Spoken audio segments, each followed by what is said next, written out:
Yeah. Yeah, exactly.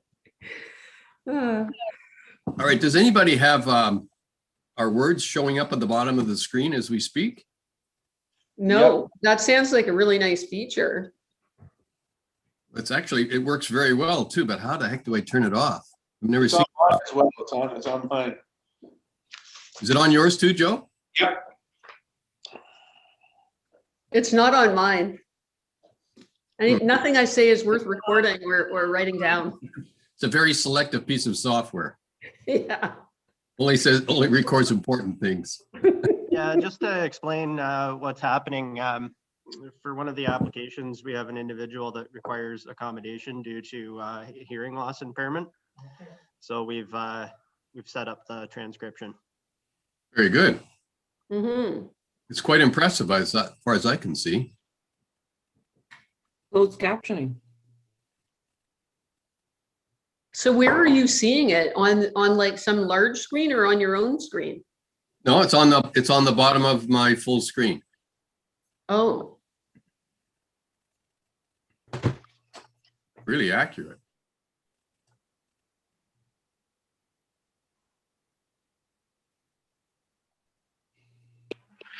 Thank you very much. I'd like to call the meeting to order, and it's 9:03. And the first is moved by member Quinn, second by member Bosworth. Be it resolved that Committee of Adjustment agenda dated February the 8th, 2021 be adopted. All those in favor? This is the agenda. Okay, that's carried. And are there any declarations of interest? Seeing none, I'm just going to turn this over to Mr. Sharp. There's some changes to the minutes. Thank you, Chair Edwards, and I do apologize for interjecting there. I thought we were passing the January minutes. But anyways, I just wanted to note that Nancy Roper, in relation to the Donaldson application that was heard in January of 2021, had some comments in regard to the minutes respecting that application concerning the spelling of an individual's name and some minor address corrections. So we'll just need to amend the minutes and pass them as amended, and then staff could make those changes after the meeting today. Okay, is there any other questions on the minutes? I'll read the motion. Moved by member Green, second by member Bosworth. Be it resolved that the minutes dated January 11th, 2021 be adopted and approved as amended. All those in favor? That's carried.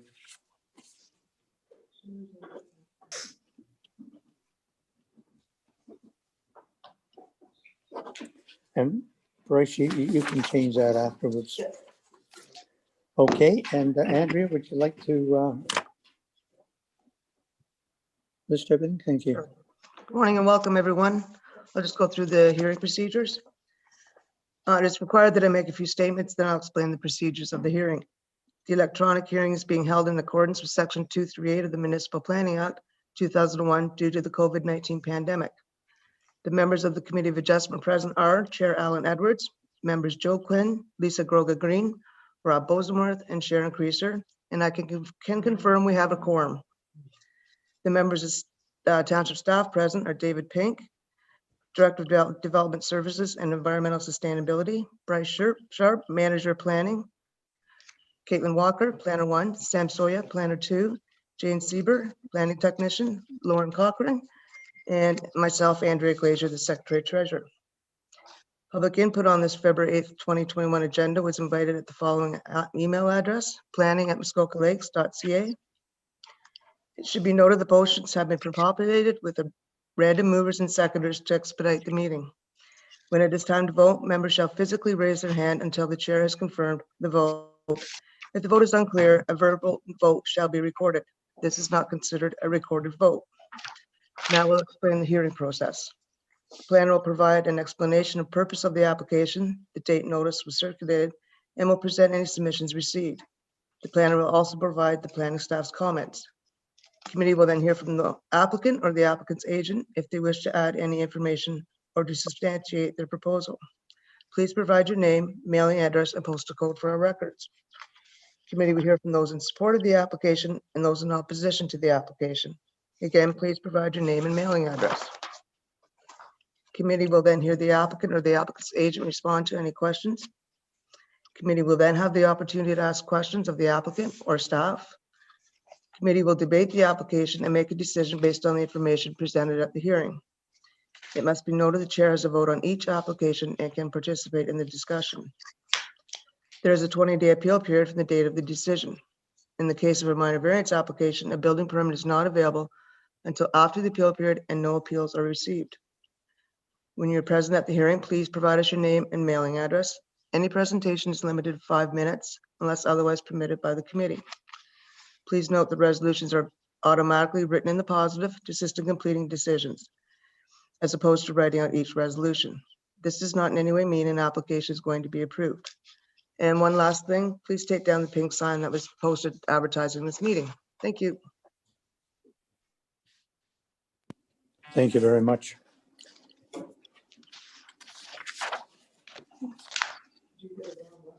And the first application is A 2720.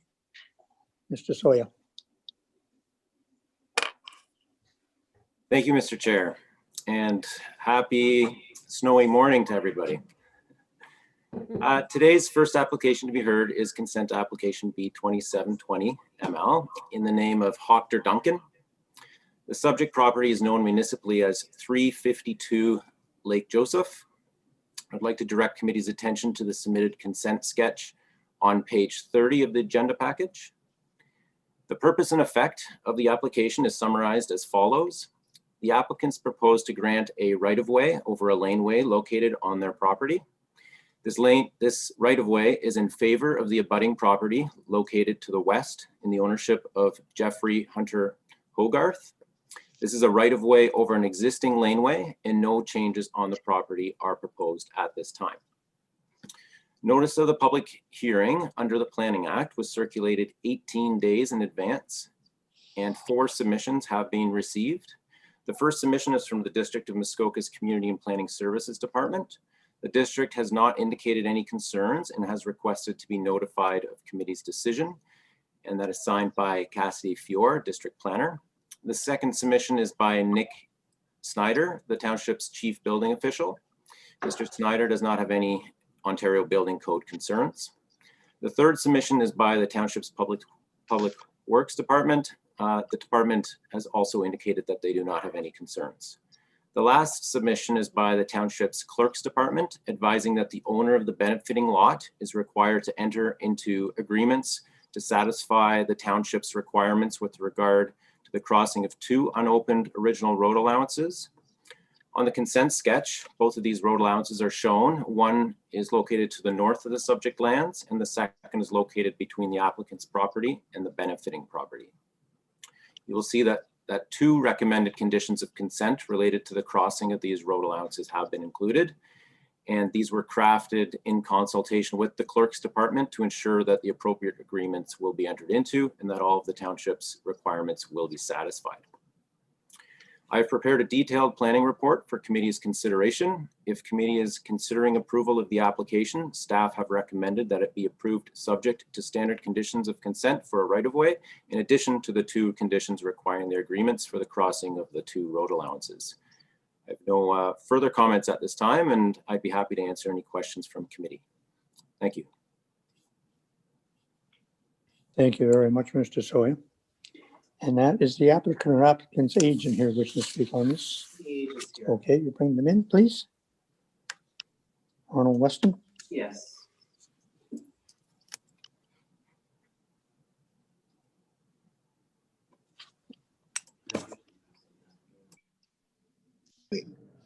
Hello, can you hear me, Mhm. Mr. Chair?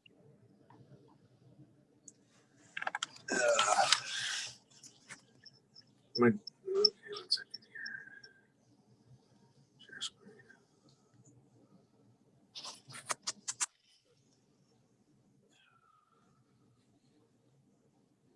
There we go.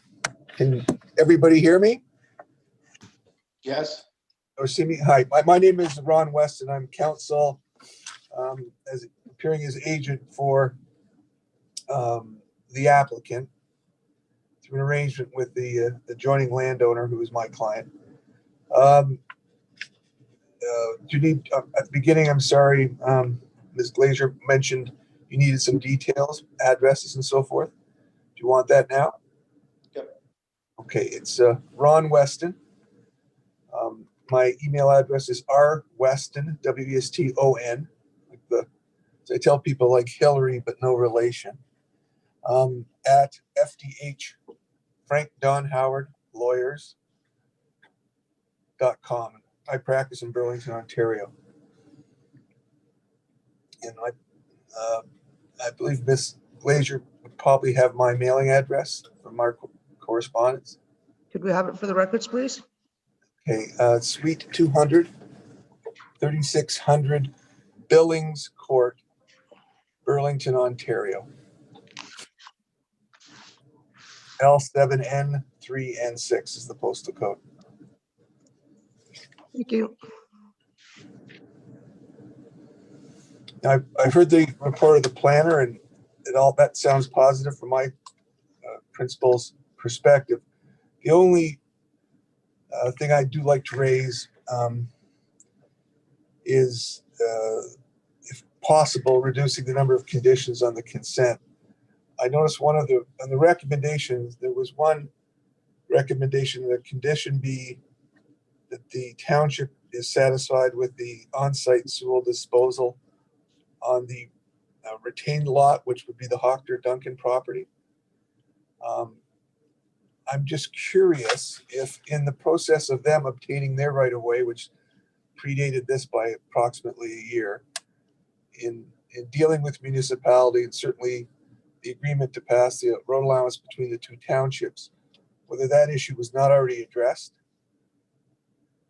And if it was addressed, is there a need to insert that in a condition with respect to this application?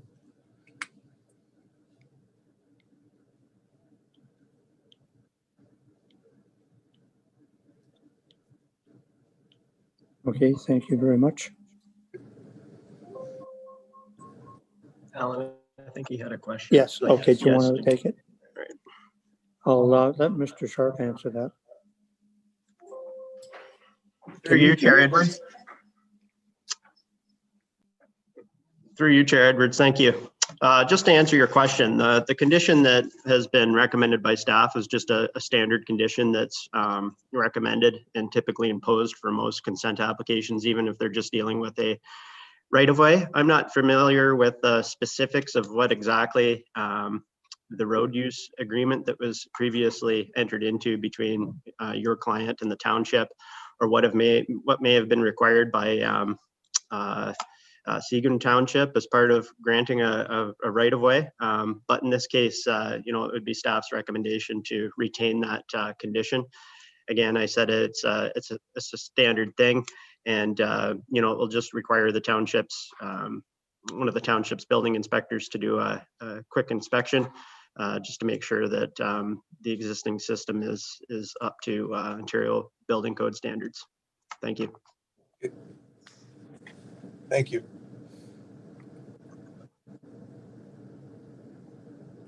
Is there anyone else here wishing to speak in support of this application? Is there anyone wishing to speak in opposition to this application? No? Questions from the members? Yes. Just curious, I noticed that it's an undersized lot and the house is less than 100 feet from the shore. Or less than 66 feet from the shore. Just wondering how that happened. If there's some history on that.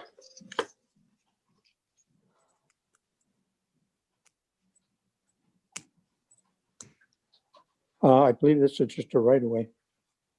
right.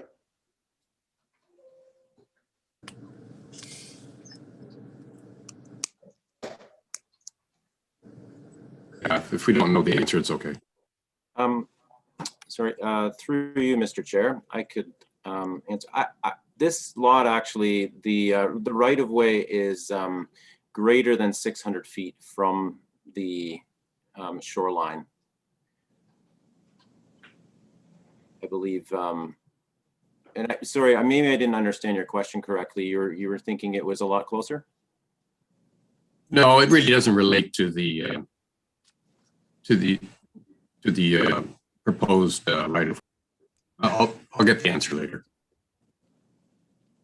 Okay, thank you very much. Is there anyone else wishing to speak on this? Okay, I'll read the motion.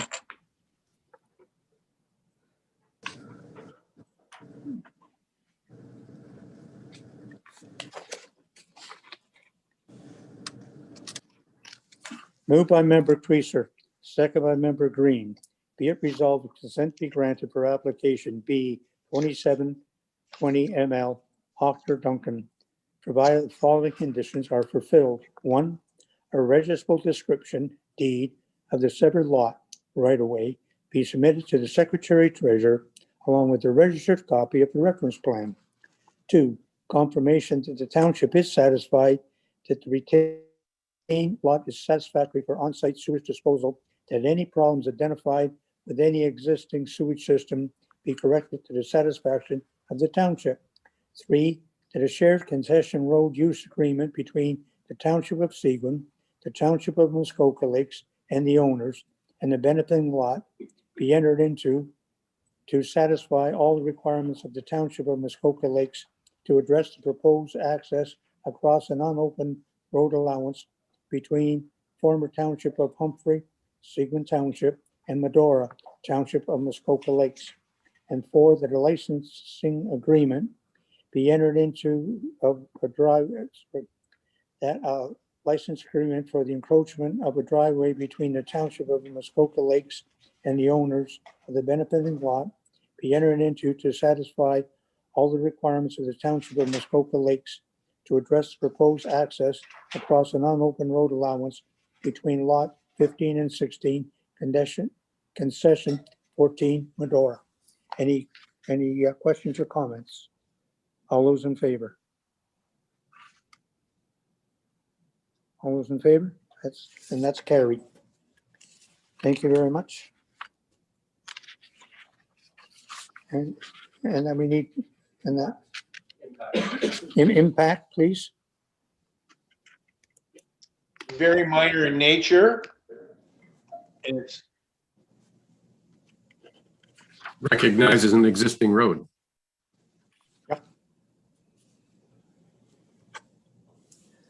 Thank you. The next application is A 4320. Sayer.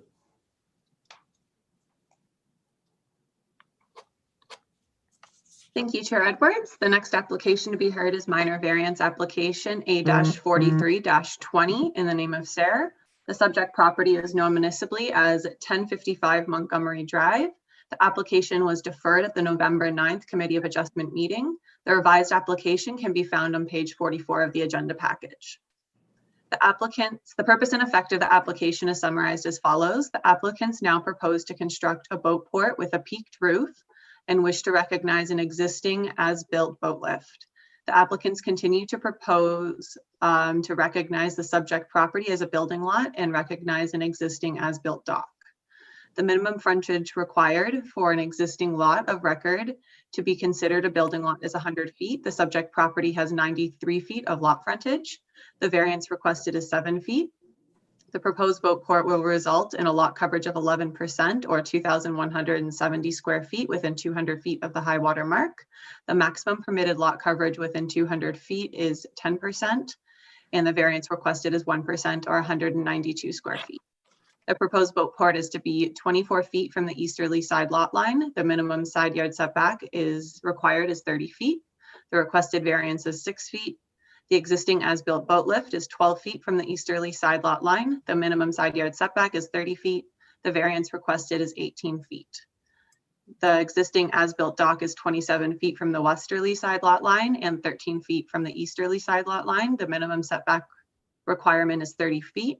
The variances requested are 3 feet and 16.5 feet respectively. The total cumulative width of the proposed boat port is 18 feet. The maximum permitted width is 14.9 feet or 16%. The variance requested is 3.1 feet. The total cumulative width of the existing as-built dock and boat lift is 44.6 feet. The maximum permitted cumulative width is 23.3 feet or 25%. The variance requested is 21.3 feet. Please see page 36 of the agenda packets for a table detailing the original variances requested as they have been changed slightly. Notice of this public hearing under the Planning Act was circulated 12 days in advance and 6 submissions have been received to date. The first submission is by Nick Snyder, the Township's Chief Building Official. The Development Services Department has no comment. The second submission is by Tim Sopko, the Township's Public Works Technician. The Public Works Department has no objections. The third submission is from Jim and Josie Beach, immediate property owners to the east. The submission is as follows. We are the property owners directly east of the Sayres property and have reviewed the drawings associated with the construction of the proposed boat port. This is to let you know we have no objections with the design or construction of the proposed boat port and support the approval of the minor variances. The fourth submission is by Brenda Weber, immediate property owner to the west. The submission is as follows. My name is Brenda Weber. I am a neighbor of Bob Sayre. He is building a boat port and I support it. I would please allow the plans to move forward. Thank you for your time. Feel free to contact me if need be. The fifth submission is by James Bigger, neighboring property owner to the east. The submission is as follows. I am a neighbor of Bob's at 1063 Montgomery Road and support his application to build a boat port to protect his boats from the sun and moisture damage. The sixth submission is by Richard Brown, the neighboring property owner to the east. The submission is as follows. I am not in agreement with this variance as it will affect my view of the lake, which is a big part of the value of my property. Even though I think Bob is a great guy, I will try to call for the meeting on February 8th. Staff have prepared a detailed report for committee's consideration. If committee is considering approval, staff would recommend that a site plan agreement be entered into along with securities for the revegetation of the property. I have no further comments and would be happy to answer any questions from committee. Thank you. Thank you very much, Ms. Walker.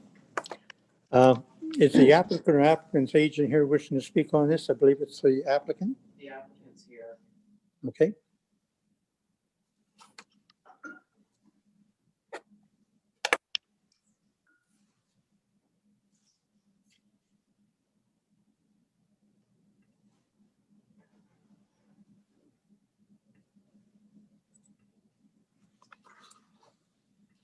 Good morning. Can you hear me? Yes. I'd like to start by discussing a couple of things if I could. First and foremost is the boat lift at the side of my dock. And if I could draw you back to a property that I had before this cottage on Lake Rosso, I was on Lake Muskoka. And my son's boat was tied up to the side of the dock. Winds were coming from the west and the bow line pulled the cleats right out of the dock. We tied it up again. We had another storm and the winds came in and it actually ripped the bow line in half off of the dock. And when that happened, we decided to put a boat lift in. When we came up to Lake Rosso, the situation repeated itself with the boat at the dock. And we said, there's no way that we have a boat tied up to a dock, even with whips or standoffs. It just didn't work. We put this lift underneath the boat and as far as the safety of the boat, it's secure on the lift. If at all possible, I would prefer to keep the lift in place. I understand that it's extending the width of my dock, and I understand the dock is already much bigger than it should be. But this, quite frankly, is not just a convenience factor of having the lift, it is a safety issue as well of having the boat stay at the dock. The unfortunate reality is the winds come in right across from Port Carling, across Lake Rosso, come right across my dock, and the boat's affected by it. So I'll leave that with you for your consideration. The other issue I would like to talk about is Mr. Brown, Richard Brown, neighbor 2 doors to the east of me, and his concern about me building a boat port and it interfering with his view. Is there somebody there that could kindly bring the pictures up that I supplied to you? The first picture I'd like to bring up is the one that shows the, let's look at the Brown. It's projected.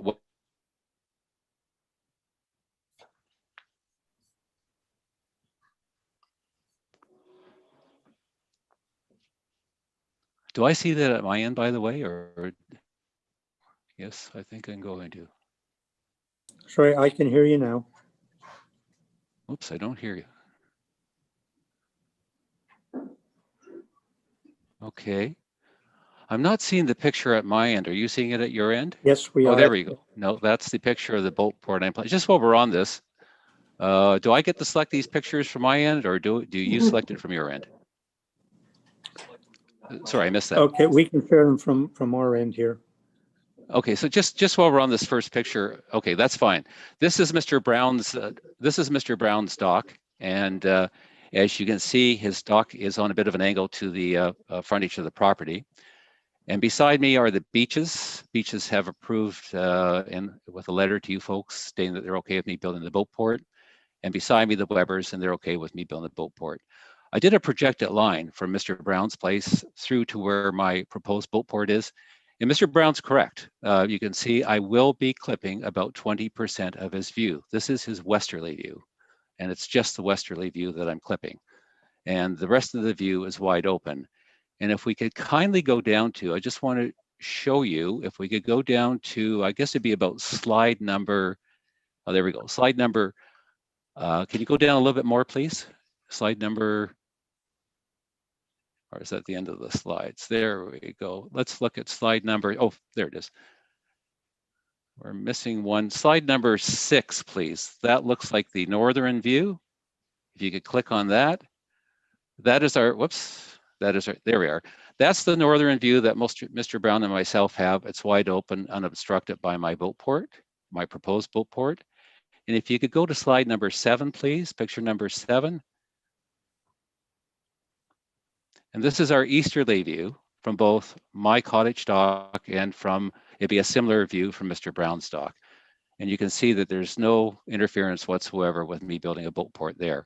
So if we look at the total picture of the amount of clipping my proposed boat port would have, it is in the westerly view only and about 20% of the view that would be clipped. So I understand Mr. Brown's concern, and I see that some of the view would be interfered with, but in a 180-degree view, in my humble opinion, is a very slight amount of the view that would be affected by that.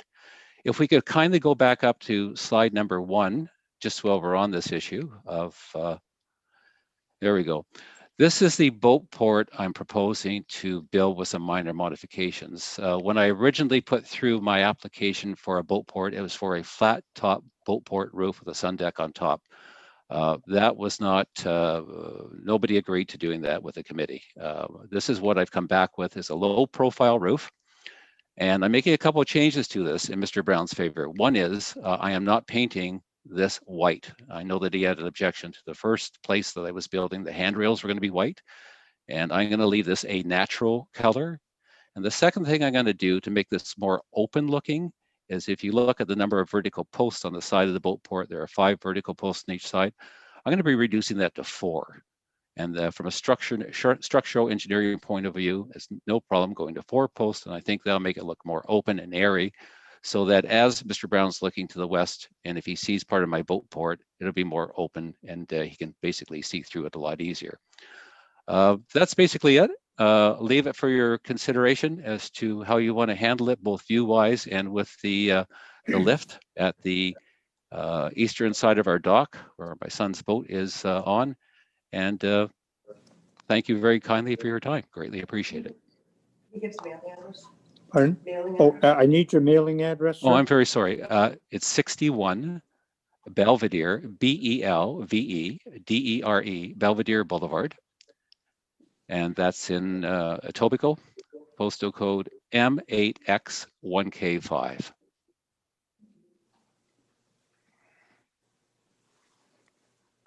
Thank you very much. Thank you. And I don't believe there's anyone else here wishing to speak in support or opposition to this application. No, I don't see anybody. There's nobody? Okay, questions from the members? Don't see any. I'll read the resolution then. Moved by member Creaser, second by member Quinn. Be it resolved that application A 4320 amended Sayer to recognize the subject property as a building lot to construct a boat port with a peak roof and to recognize an existing as-built dock and boat lift with the following variances being granted. 1, to recognize the subject property as a building lot with 93 feet of frontage. 2, to permit a lot coverage of 2,170 square feet or 11% within the lot area 200 feet from the high water mark. 3, to permit a boat port with a peak roof to be 24 feet from the easterly side lot line. 4, to permit an existing as-built boat lift 12 feet from the easterly lot line. 5, to permit an existing built dock to be 27 feet from the westerly lot line and 13 feet from the easterly lot line. And 6, to permit a boat port to have a cumulative width of 18 feet. And 7, to permit an existing built dock and boat lift with a cumulative width of 44 feet. These variances are granted as shown on the plan attached to the notice of decision. It's hereby approved. Subject, and it's 1, that a site plan agreement be entered into along with securities for plantings. This agreement is to be registered on title. This approval shall remain in effect for 3 years from the date of decision. Any questions or comments? Yes. Yes, Mr. Quinn. I wanted to speak to, I think it's a very nice redraft. I'm very much in support. We're talking about the boat lift beside.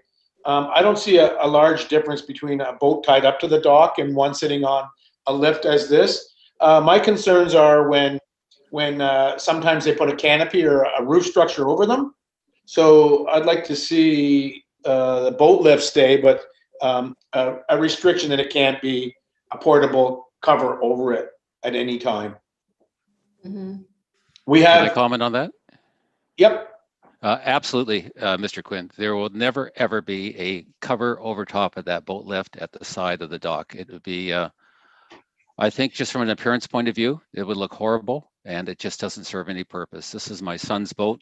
He treats nickels like they're manhole covers. He guarantee you it's not going to happen. There just won't be a cover over top of it.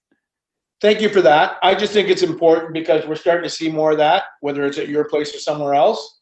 And we do have a problem with more windy days and rough weather, but also the wakeboard or surf boats almost put boats on top of docks. And I think you're going to see more lifts, and I think we're going to have to do our best to protect our shoreline views and have lifts, but not have covers over them.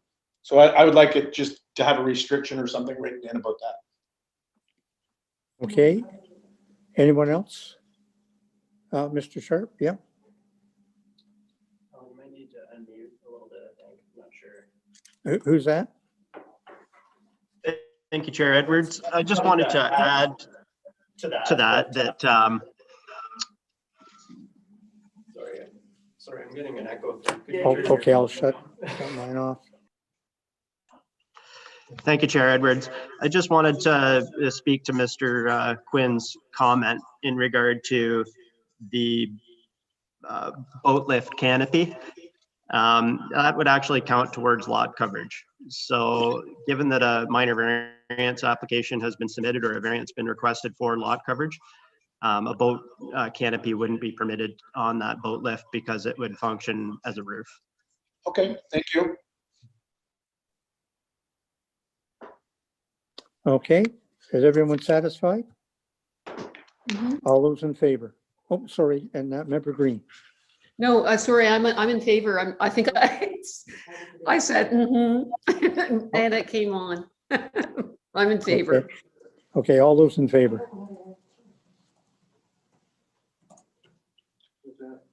And that's carried. Reasons would obviously include neighbor support and flexibility by the owner in accommodating them.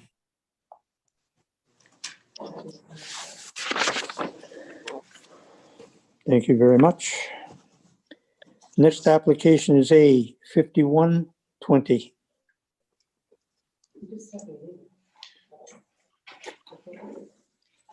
Thank you, Chair Edwards. The next application to be heard is minor variance application A 51-20 in the name of Pardy and Barnes. The subject property is known municipally as 1067 Marina Road. I would direct committee's attention to the submitted site plan on page 64 to 66 of the agenda package. The purpose and effect of the application is summarized as follows. Applicants propose to reconstruct and enlarge a boat port and a dock on their property. The proposed boat port will result in a total lot coverage of 10.5% and 11% lot coverage within 200 feet of the high water mark. The maximum permitted coverage is 10%. The variances requested are 0.5% and 1% respectively. The proposed dock will be set back 7 feet from the westerly side lot line projection. The minimum setback required is 15 feet. The variance requested is 8 feet. The proposed boat port will be set back 14 feet from the westerly side lot projection. The minimum setback required is 15 feet. The required variance is 1 foot. The proposed boat port will have a total cumulative width of 32 feet. The maximum permitted cumulative width is 16% or 20 feet. The variance requested is 12 feet. The length of the proposed boat port is 51.5 feet. The maximum permitted length is 50 feet. The requested variance is 1.5 feet. Notice of this public hearing under the Planning Act was circulated 12 days in advance and 4 submissions have been received to date. The first submission is by Nick Snyder, the Township's Chief Building Official. The Development Services Department has no comment. The second submission is by Tim Sopko, the Township's Public Works Technician. The Public Works Department has no objections. The third submission is by Linda Schell, immediate property owner to the west. The submission is as follows. To whom it may concern, my property is an original homestead and I have been respectful to the environmental concerns. I have the following objections. The further encroachment of the new boat port to the westerly side line setback. Please note the setback of the boat port is shown to the boat port support posts and not the boat port roof line. It's my understanding that the measurement of the boat port side and setback should be measured to the roof line. 2, an increase to the boat port width from a permitted 20-foot width to the desired increase of 32 feet wide. This is an increase in width of the permitted width by 60%. This increase in width is very excessive. I ask that the boat port be reduced in size to comply with the bylaw. 3, I object to the flat roof as it may become a party deck in the future and request that it be an angled roof or a peaked roof. 4, the further encroachment of the new docks to the westerly side lot line setback. Thank you for your attention to this matter. Sincerely, Linda Schell. The fourth submission is by Mike Robbins, immediate property owner to the east.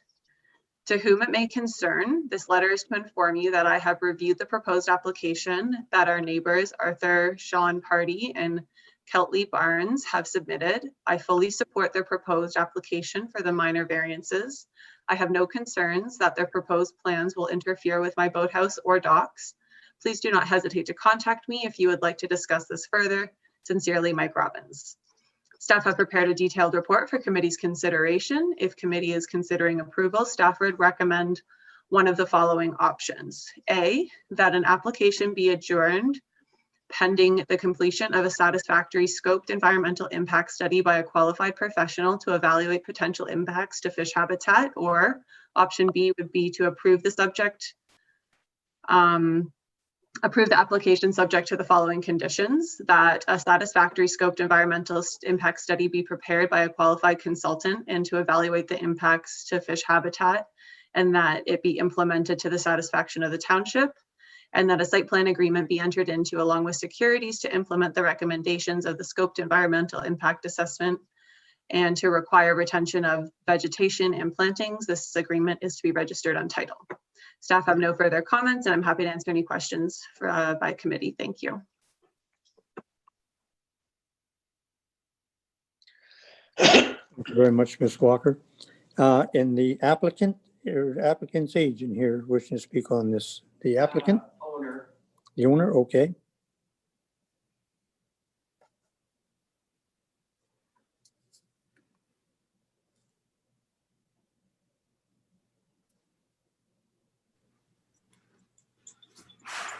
Hello, can you guys hear me? Yes, I can. Oh, okay. Technology is working. I apologize. Our internet connection is not the greatest. We're out of the country right now, so if it's a little foggy, I do apologize. I understand everything that our neighbor Linda Shell is saying.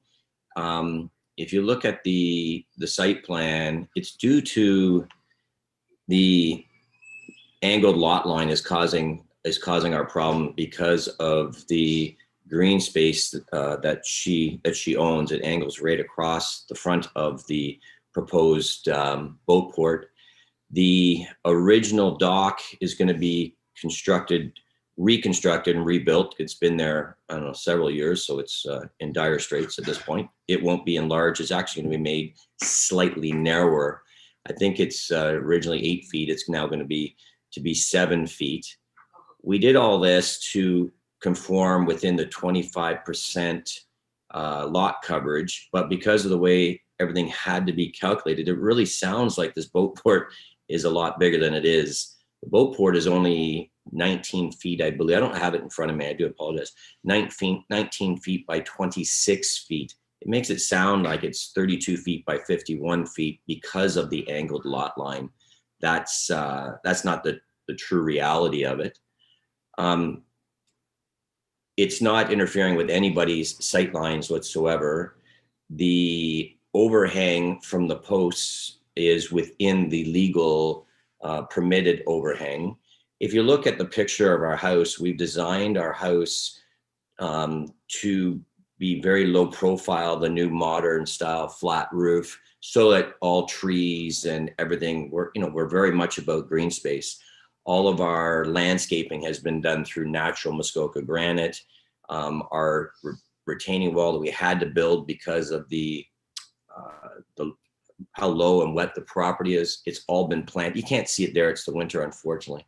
It's all been planted with green plants and so on and so forth through the rocks, so it's going to blend in with the natural landscape. This is extremely important to us. And the reason the boat port is to be designed with a flat roof, it will never have a party deck on top of it. If you look at the design, it wouldn't conform to a party deck anyways, because the center of the boat port is raised by, I believe it's 2 feet, and it's to blend in with the existing structure. I think of the house, a peaked roof on something like that just wouldn't blend in with our property, and it would deteriorate from the look that we're trying to accomplish on the property.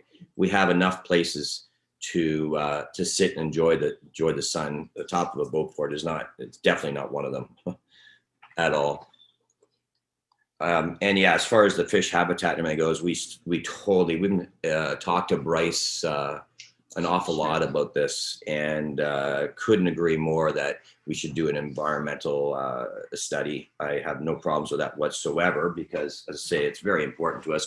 We call the existing property the Mutual of Omaha because we have so much wildlife that lives there, and it's extremely important to us. And really don't have much more to say than that. We've done everything in our power to talk to Mrs. Shell. We went over, showed her the plans, but she said she just wanted to see it when it was mailed out to her, which is fine. And we have been emailing back and forth with her.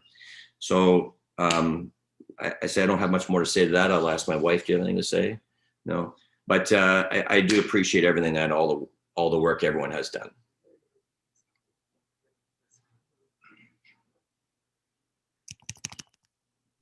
Could you please give us your name and mailing address, please? Sure. Arthur Sean Pardy, 1067 Marina Road, Gravenhurst, P1P1R2. Okay, thank you very much. Thank you. And I have to ask, is there anyone else wishing to speak in support of this application, or anyone wishing to speak in opposition to this application? And seeing no one in the queue, we will go to questions from the members.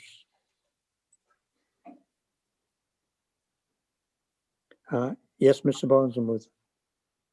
The report references a previously existing boat port, if I'm correct, but it doesn't have any drawings as to where it is. I would find it helpful if we could see the original one and how much of this footprint is either the same or different, because if it's on the same footprint, I guess he's got a legal right to build it. The The original boat port, I do believe is, oh, sorry. Am I being heard or? Yes, Oh, thank you. Sorry for the confusion. The original boat port, I believe, is in the top right corner of the site plan. You'll see a dotted line. And that original boat port actually encroached property lines much more than the proposed boat port. And it was actually square footage wise larger than what I'm proposing. okay, thank you very much. Mr. Sharp would like to make a comment.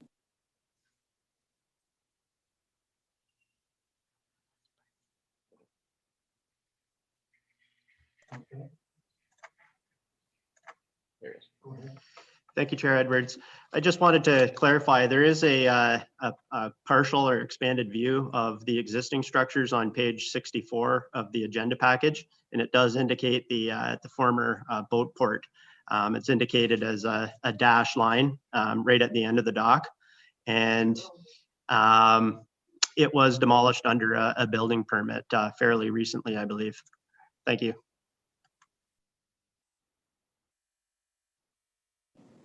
Okay, thank you for that. Yes, Mr. Bosworth? So just a clarification from Mr. Sharp. So is the proposed boat port smaller than the previous one, the existing one?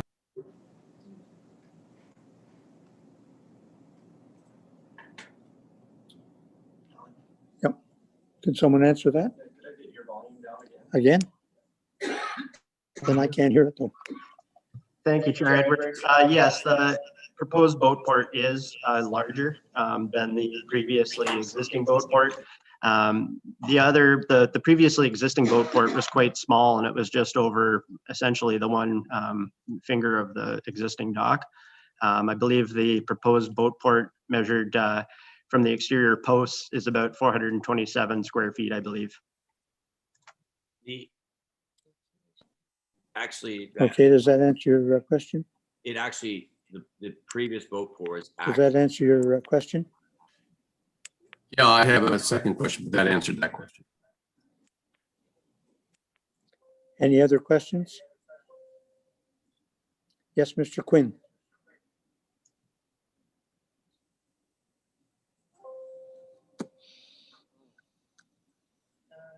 You're on mute, Mr. Quinn.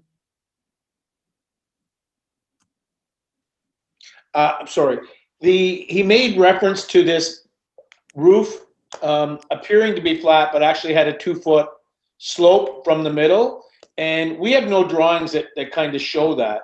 So I have concerns with it being a flat roof, but if it's got a 2-foot variance.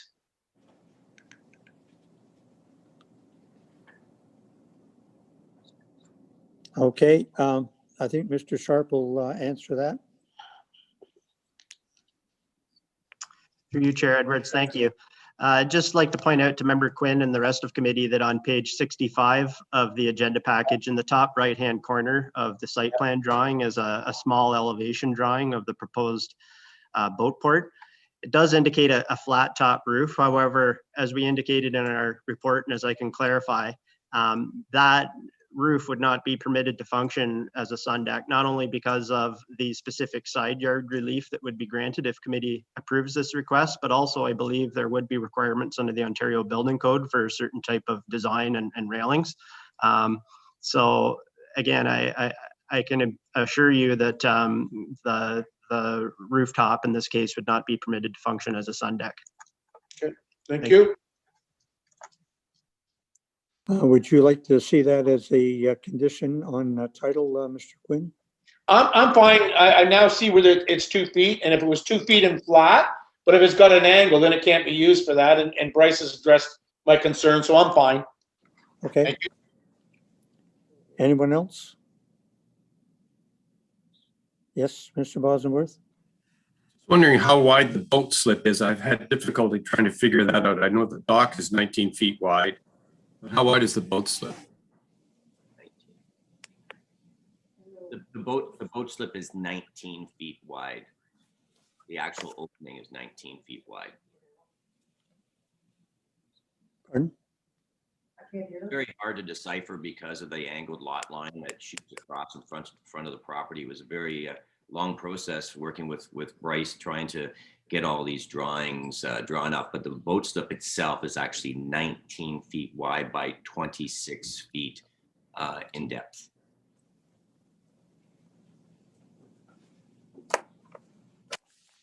Does that answer your question?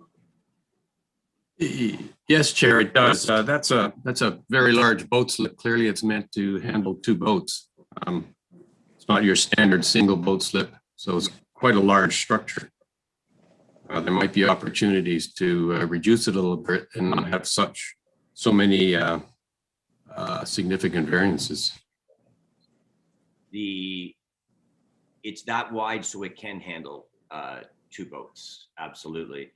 The optimum width for a double slip boat port like that would be 20 feet, but we lowered it to 19 to keep it within our 25% of our lot coverage. So I reduced the width of the docks, the width of the boat port, and brought it down as small as I could to get 2 boats in. As you're aware, the beam of boats nowadays, without having 2 separate boat slips with a dock down the center, 20 feet is optimal. It's still going to be tight to get 2 boats in there, but it will work.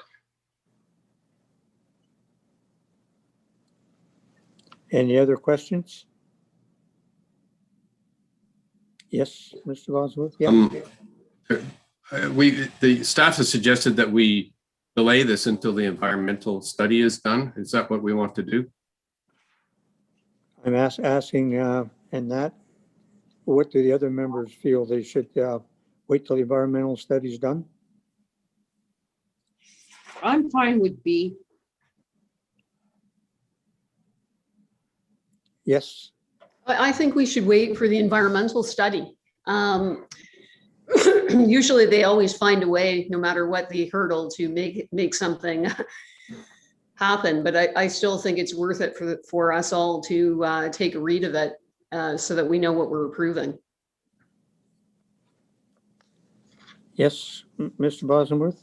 I agree. In fact, it was noted in the report that would give us the most complete understanding of this application and any adjustments that have to be made to it to be able to comply with the environmental study. And it's better to do that ahead of time rather than after, when we've already approved something with conditions that we don't really know all the information. Okay, anyone else? Yes, Mr. Quinn. I don't know. I would like to talk about it, because if he's spending that money and we're not going to approve what he's asking for, and it's going to be different, then I think he has the right to know that now.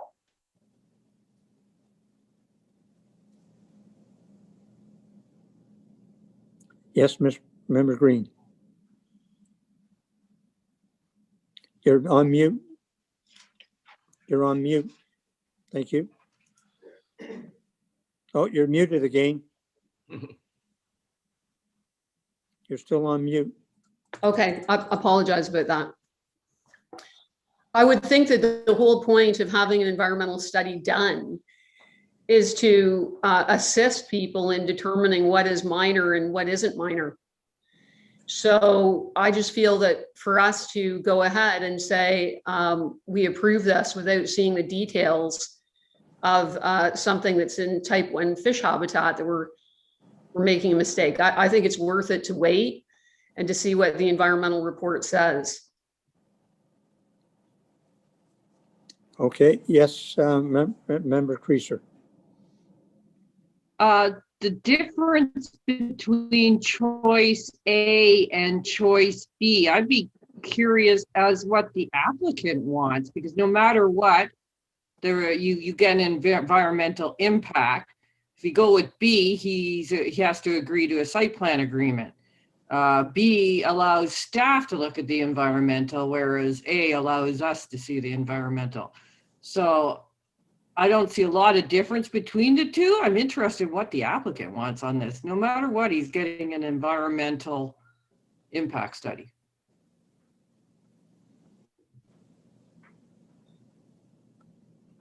Yeah, no, no matter what, I'm going to get the environmental impact study to tell me what time of year is the best time to build the docks, what type of docks they want constructed, so on and so forth. You know, I mean, obviously, I would like your consideration to allow this variance to go through so I can proceed on without, you know, too much more delay to my already 3-year building process. But, you know, whatever the decision is what the decision is, and that's what I will, or my wife and I will deal with. Any final comments on that? I don't think it hurts to wait for the environmental study, and that we can actually defer this. And it would give the applicant a chance to show us better drawings of the boat port as well. So we can actually see it, the slope, the foot slope. So we'll actually defer this, and it can come back at a later time. When I say the slope, if I could just say one more comment, when I say the slope, it's the center of the boat port that is raised. It's only on a slope for drainage. And if you look at the pictures of the existing cottage, the raised portion is, as I say, to blend in with the existing cottage, so it all looks, you know, like it's supposed to belong. Okay, so we'll wait for the drawings as well. And that, Member Creaser? I just want to comment about the sloped roof. The problem, you don't see the slope because a good flat roof will have a parapet, and the slope sits behind it. You're never going to see that slope. Obviously, slope from the middle to side scuppers, and the parapet is there, so you'll never see it. So a drawing is never going to show you the slope because it sits in behind a parapet wall. Okay, thank you. Okay, so we'll actually defer that one, and we'll go on to the next application. Yes. Question, if I may. Okay, and that, Mr. Sharp. Thank you, Chair Edwards. Just for our clarification, if you could clarify, sorry, what exactly it is that you're deferring the application for. I certainly do know that the scoped environmental impact study is something that committee is looking for, but I just wanted to confirm the applicant has submitted an elevation drawing. We don't need any other elevation drawings at this point, correct?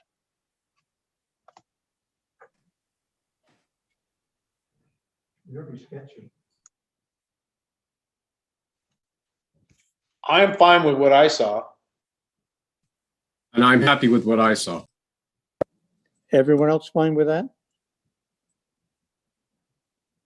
Yes, Mr. Sharp. Thank you for that clarification. And I just also wanted to remind committee in regard to the SARE application. I don't believe we got reasons for that application. So maybe if we could get those reasons now before proceeding to the next application, that would be good. Thank you. Sorry, what application are you talking about? SARE, we didn't get reasons for the SARE minor variance. Maybe. Neighbor support, and he adjusted. Okay. He adjusted. Okay, apologies for that. Okay, so we'll go on to the next application, which is A5820 Kingstone.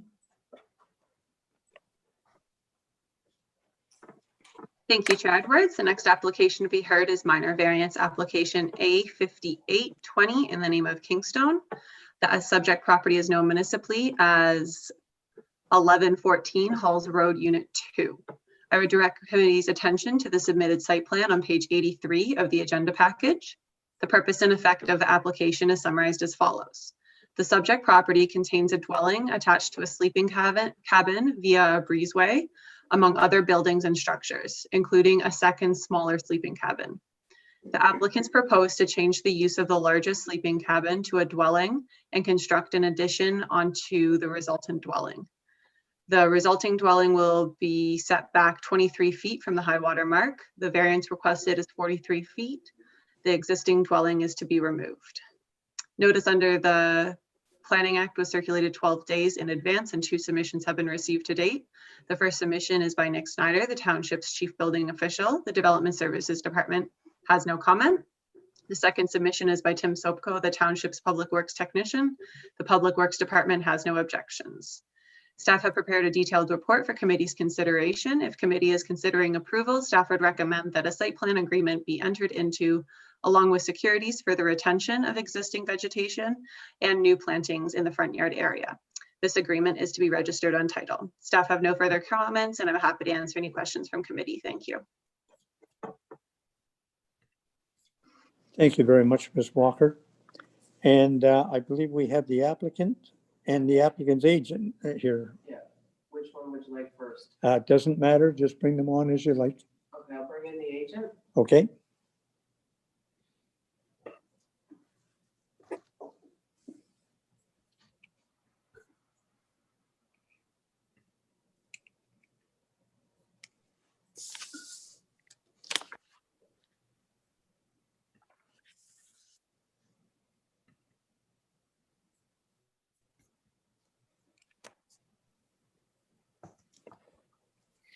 Good morning. Morning. Name and address. Can we have your name and address, please? My name is Carol McIver, and my address is 279 Concord Avenue in Toronto, M6H 2P4, and I'm the architectural designer and the agent of the client. Okay. Am I supposed to? You can say whatever you like. I'm good. I mean, I don't know if you have any questions for us. I think we are trying to maintain and respect the nature of the existing property. It's a very old building that's already existing on site, and we try to accommodate an addition which would respect the integrity of the site as much as possible. Thank you. And would the owner like to say anything? Any comments?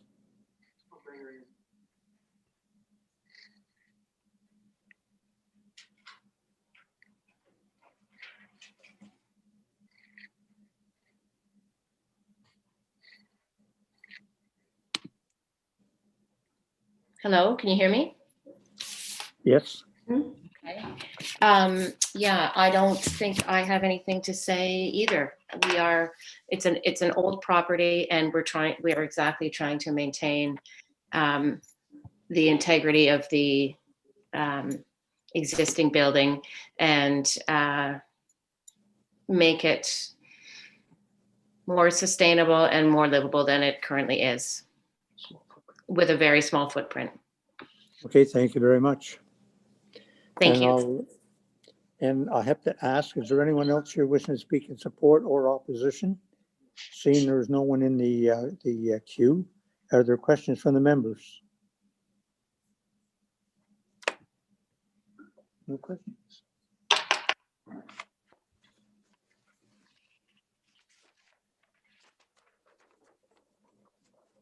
Moved by Member Creaser, second by Member Quinn. Be it resolved that application A 5820 Kingstone to permit a change of use of a sleeping cabin to a dwelling and construct an addition into the resultant dwelling with the following variance being granted. 1, to permit the resultant dwelling to be set back 23 feet at the closest point from the high water mark. This variance is granted and is shown on the plan attached to the notice of decision and is subject to the following condition. 1, that the site plan agreement be entered into along with securities for retention of the existing vegetation and the new planting in the front yard area. This agreement is to be registered on title. This approval shall remain in effect for 3 years from the date of decision. Any questions or comments? All those in favor?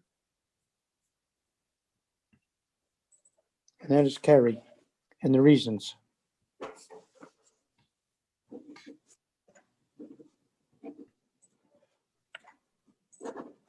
I have some reasons, please. Yes, Member Green. It's mostly on the existing footprint, and also the fact that the lot coverage is so low. I think that those are good. Okay, And thank you. moving it back to bringing it compliance might mean cutting down even more trees and putting the building higher up. So I think it's good planning. Okay, thank you. And the next application is A 5920.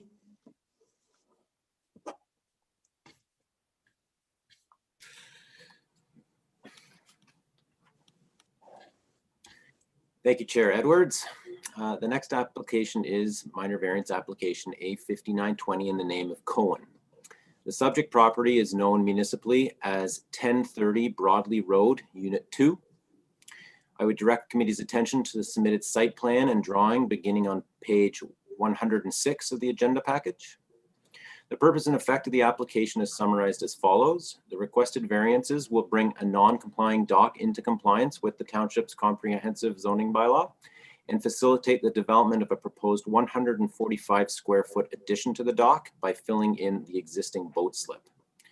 The applicant reconstructed an existing dock in 2019. Although the dock was to be reconstructed within the former dock footprint, small portions of the reconstructed dock now appear to extend beyond the footprint of the former dock. The extension is approximately 2 feet to the west towards the interior of the lot. The maximum permitted cumulative dock width is 25% of the property's frontage, or 22 feet.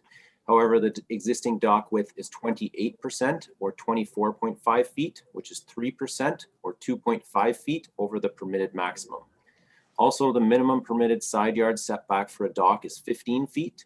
However, the existing dock is located 0 feet from the northerly side lot line, and a 15-foot variance is requested. The dock slip that is proposed to be filled in is located 0 feet from the easterly side lot line projection and 9.5 feet from the northerly side lot line projection. The variances to facilitate the proposed dock addition are 15 feet and 5.5 feet respectively. Notice of this public hearing under the Planning Act was circulated 12 days in advance, and 3 submissions have been received to date. The first submission is by Nick Snyder, the Township's Chief Building Official. Mr. Snyder has no Ontario Building Code concerns. The second submission is by the Township's Public Works Department. The department also has no concerns. The third submission is by Newbar Orfalian, owner of the abutting property to the southeast. The submission reads as follows. We, Helen and Newbar Orfalian of 1030 Broadley Road, Unit 4, are in favor of the minor variance application from Karen Cohen regarding her dock. Bryce Sharp has prepared a detailed planning report for committee's consideration. If committee is considering approval of the proposed dock addition, staff recommend that any concerns raised by the public be addressed. No written public comments have been received to date. I have no further comments at this time, and I or Bryce would be happy to answer any questions from committee. Thank you. Thank you very much, Mr. Sawyer. And I believe we have the applicant and the applicant's agent here. So would you like to bring the agent in first? Yeah.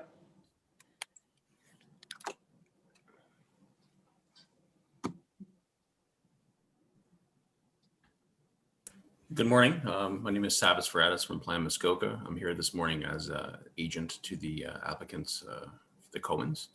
I don't have a long presentation here to give, but what I'll do is maybe explain a little bit of the background. I think that probably would answer maybe some of the questions about the resulting setbacks and this situation. So basically, prior to the reconstruction and demolition and reconstruction of the existing dock in 2019, the existing dock encroached over the northern neighborly property line considerably. It was a a full two-slip dock, and a good chunk of it was encroaching over that northern property line. The dock was destroyed or damaged considerably by ice the previous year. I think it was 2018. And that was what prompted the need to reconstruct the dock. And in reconstructing the dock, the applicants chose to get a surveyor to locate that property line where it crossed through the dock, and to make sure that the reconstructed dock did not encroach any longer over the northern property line. So what happened was they had a contractor come in, they got a permit to demolish and to reconstruct. They had a contractor come in, re-deck and on top of the existing cribs, the dock without the encroachment, And when the building department inspected it, they noted there was a discrepancy, and I believe it was around the length of about 2 feet between what was shown on the sketch and what was measured on site. Now, the contractor has swore that he built it exactly the way it was, minus the encroachment, and maybe said that it may have been the sketch that was prepared by the designer for the demolition and reconstruction permit that was off because it was scaled off of a previous survey that was available on paper only. So that's where they believe the discrepancy is. But out of an abundance of caution, when we made an application to fill in this boat slip for the minor variance, we thought it'd be best just to recognize the structure that was there. There was no intention to make the structure any bigger. In all intents and purposes, it's the same structure that was there before. So in terms of the filling in of the dock slip, as I said, there was a 2-slip dock before. 1 slip fully remains, and 1 it had sort of like the northern end of it off. The part the slip that's going to be filled in doesn't get used very often at all due to water depth issues. It's pretty near the shoreline, and it cuts fairly close to, like if you were to bring a boat into it, it cuts pretty close to that neighborly property to the east. So by filling it in, it really eliminates boating traffic that's pretty close to the shoreline and pretty close to the neighbor's property as well. So I don't see any reason in any sort of negative impacts boating wise that way. And in terms of the expansion, it doesn't increase any of the setbacks that are existing there. It just fills in what's already there. So it doesn't encroach any closer to any neighbor's property lines. It doesn't encroach any closer to actually any property lines. And it's still within the actual width of the dock. So no dimensions to the dock in change in terms of what's non-complying. So really what you have here is a recognition of an existing situation and a very minor expansion to an existing dock. So I read over the staff report. I agree with the information that's in it. I agree with their recommendation that they have no concern over it. I share that sentiment as well. I think it's great that we've seen a neighbor's property, or the neighboring property that's closest to it, come forward with a letter of support that shows that really the impacts are fairly minor. It's a really well treated lot. Overall, I don't think this application with that filled in slip would have any sort of visual impact at all in the neighboring area. And considering what the previous situation was with the big encroachment to the north, that's being rectified, I think that's pretty ultimately the biggest win. So I'd be happy to answer any questions the committee may have, but I think I just share the sentiments of staff on this one. Thank you. Okay, thank you very much. Would the owner like to comment? Is there anyone else here wishing to speak in support or opposition to this application? There is an owner here. Okay. It says family. Okay. Would you like to say anything? He's coming in, he or she.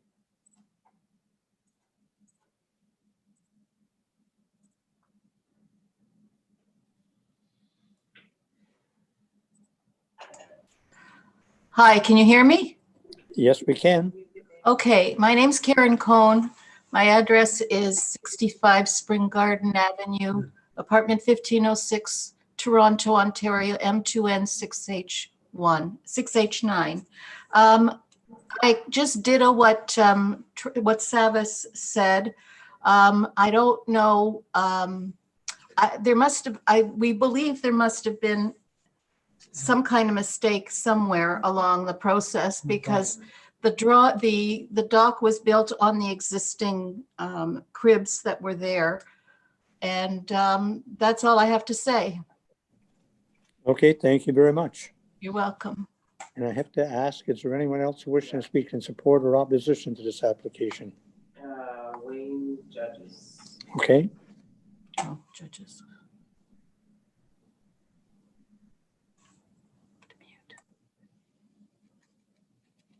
You to unmute. Okay. Good morning. Morning.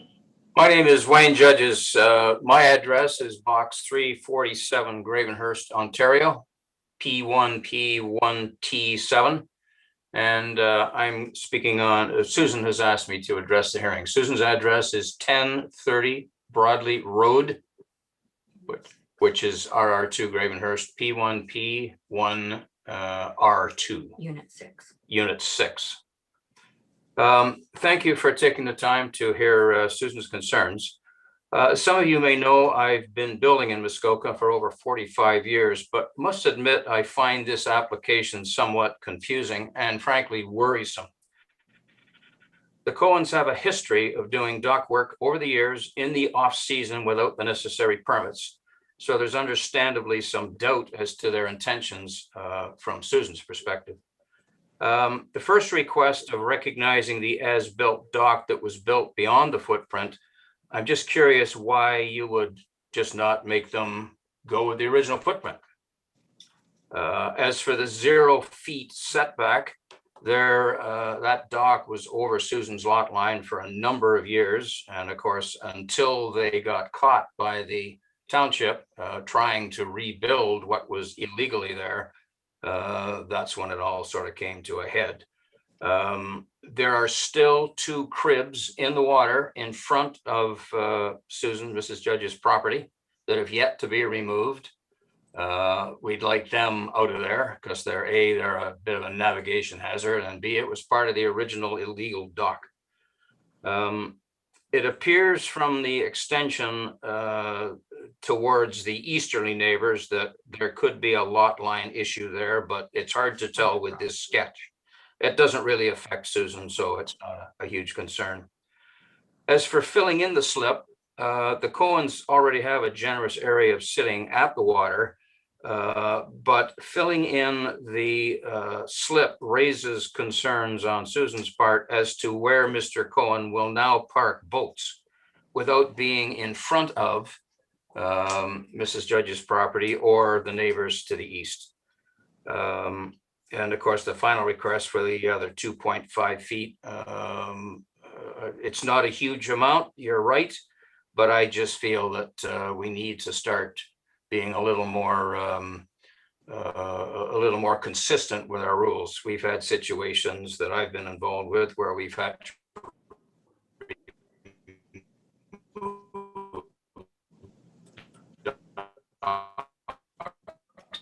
Sorry, you're breaking up there, sir. 3 inches. So the most, are we okay? Yeah, you are now. Hear me okay now? Yeah. The most important thing of all is I think we should have a proper survey done by an OLS to make sure there's no confusion as to what's proposed here before the decision is finally made. There's been surveys done.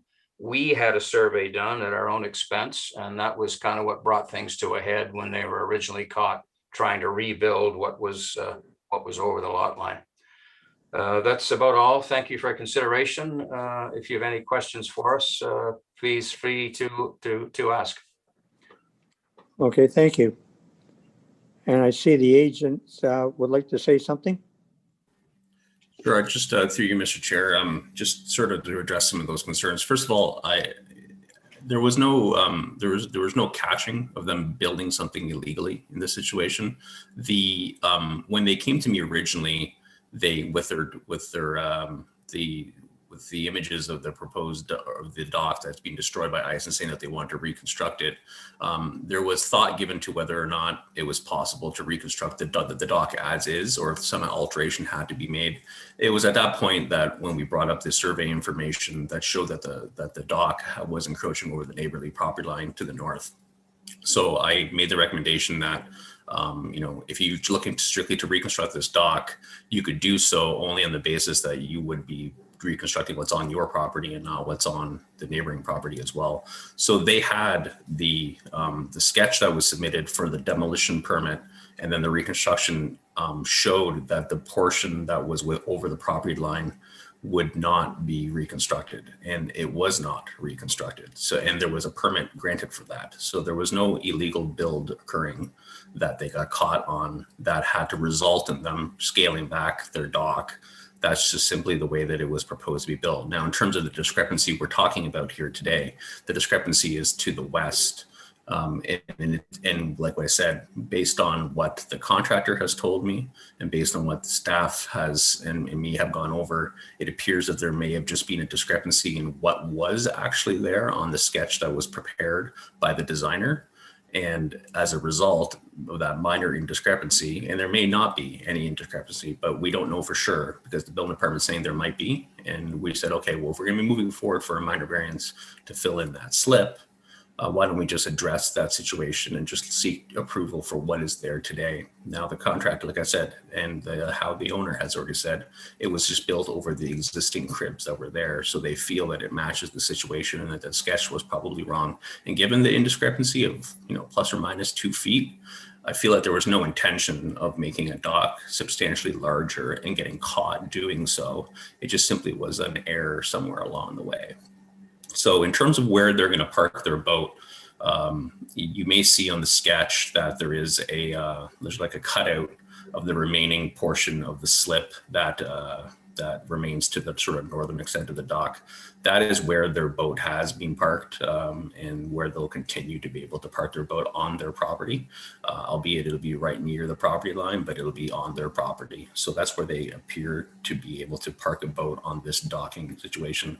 Like I said, the other slip brings them pretty close to the shoreline, brings them pretty close to the neighbor, and they don't want to park it there. They prefer to park it there. And in filling in their slip, it's about 100 and something, like about 140 square feet of dock that they're adding, but they removed about a good 350 square feet of their dock when they removed the encroachment. So, all said and done, and being that the filled in portion doesn't create any further non-compliances and doesn't pull the dock in any further direction beyond what it already does, we felt that it was pretty minor. So that's the situation I think we're dealing with today. I just wanted to make it clear that there was no getting caught building a dock illegally or a dock built illegally. And that's the situation that I heard from staff. Thank you. Are there questions from the members? Yes, Mr. Bosworth. Just for clarification on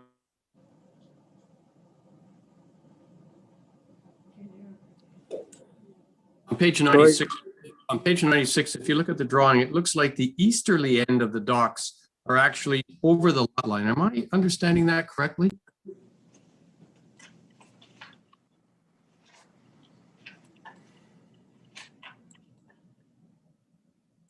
I could answer that question, or staff could, I'm sure.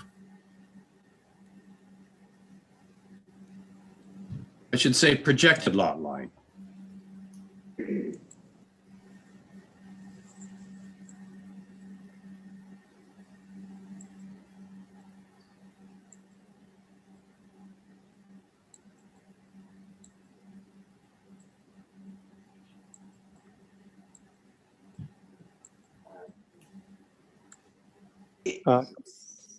To me, it looks like that in some places, but if you go to page 3 of 9, it looks like that triangle that you think that they're going over, it looks like they own it. It shows it as part of the lot.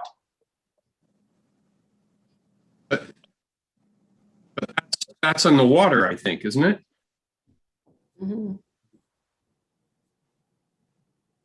Yes, just a minute. Let me mute. I may be able to shed some light on this. Thank you, Chair Edwards. Yeah, if you look at page 96 of your agenda package, there's a site plan included there.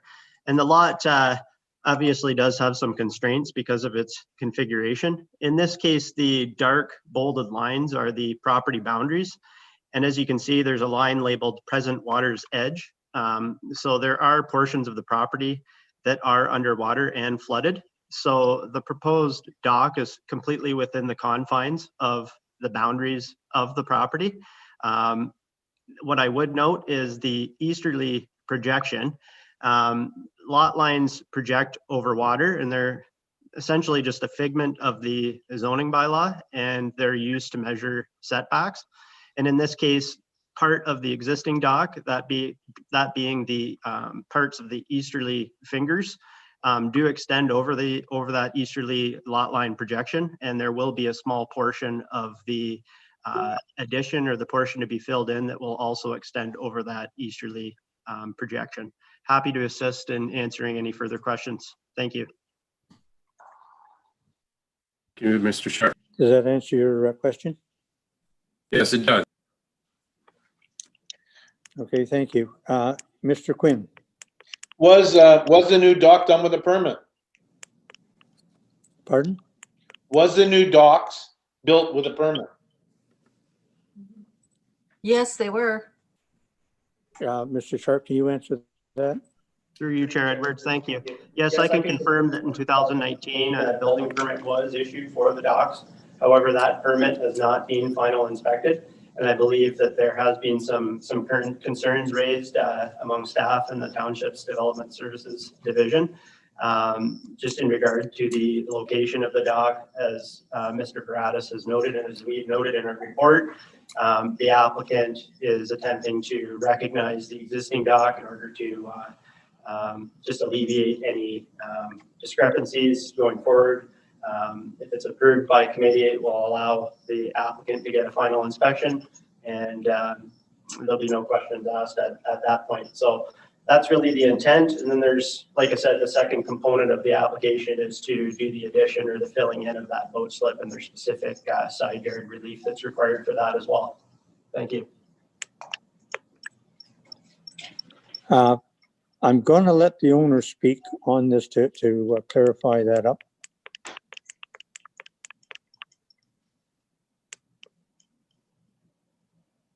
Hold on. A new survey was prepared showing the final location of the dock and submitted to the township.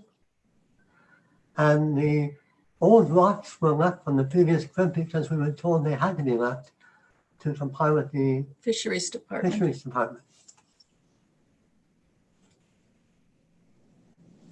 Okay. Are there any other questions? I'm going to let, actually, I'm going to go to Member Creaser first. Yeah, I'm curious about the removal of the existing cribs that are on the neighbor's property. I'm pretty much fine with the proposal, but I would like to see that they are going to remove the cribs that encroached on the neighbor's property. Yes. Then we will agree to remove the cribs. Through you, Chair Edward, I just wanted to clarify if I'm hearing from the applicants correctly. The Department of Fisheries and Oceans may have required those cribs to be remain in place. I'm not an environmental consultant or an environmental professional per se, but I have heard and am aware of situations in the past where there may have been directions from the Federal Department of Fisheries and Oceans to require cribs to remain in place just because of sensitive fish habitat features. Not sure if that was the case here, but maybe something that committee wishes to consider. Thank you. Thank you, Mr. Sharp. Sorry, it's to the committee now, so we can't take any questions. Any other members like to say something? Just have yes, Member Green. Yeah, I just think it's kind of ironic that here we are worrying about removing illegal cribs in front of somebody's property, yet we have no trouble putting cribs in or some boathouses into sensitive fish habitat. I think if it was me, it was my property, and somebody had a dock at some point overhanging the property line, I'd want those cribs removed. Okay. Mr. Judge, I am going to let you comment once, but normally once it goes to the committee, it's not allowed, but put your statement in. I just want to clarify something that Mr. Baradas has brought up about nothing going on there illegal. The township came out as the dock was being reconstructed after the flood damage over Mrs. Judge's lot line. The construction was underway and the township were called. They arrived and put a stop work order on the project. And then at that point, we had a survey done to straighten things out. The surveyor, our surveyor, put some pins in the dock, and then it was made to be done differently. So I don't want anybody thinking that this is something that happened unintentionally. Okay. Had we not complained to the township and the inspector, Heather Shepherd, not come out, the dock would have been rebuilt illegally again. That's all I want to say. Okay, thank you. That's it for, no, I'm going to the committee now. I guess the concern is filling in that slip and then using it aside. Are we then going to see somebody try and put a boat lift in there in the future? And that on that side, because they'll be saying, well, we have to do it because of the waves. I'd like to see the cribs removed. And also, and that I don't know, I'm asking the committee, because if they're tying up on the side of the dock towards the owner, and then if a boat lift and that goes in the future, it's over the lot line again. That's my only concern. Any suggestions from the members? Yes.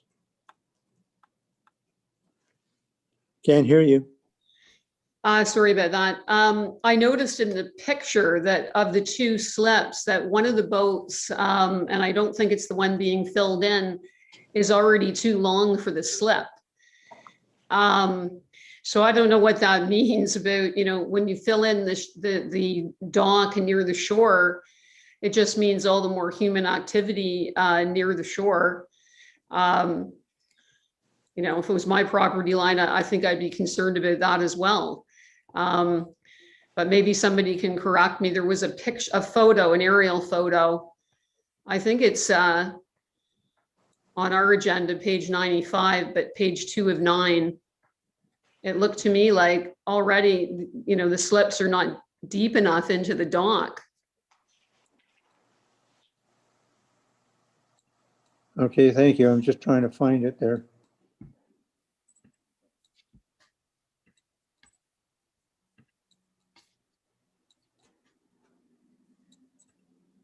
I think it's page 95. I see it, yeah. If you sort of zoom in, you can see that the boat is hanging out. I also think that's the original dock. Mm-hmm. Yeah. No, maybe the new dock they said was bigger.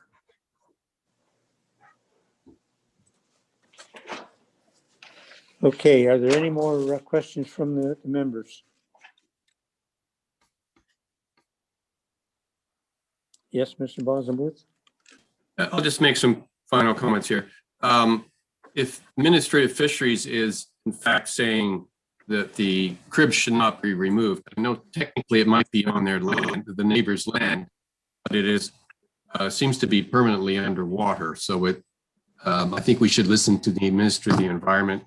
The dock has, we've improved the situation by not having it encroaching over the neighbor's lot line.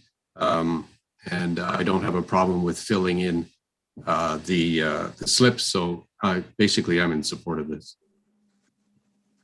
Okay, any other comments?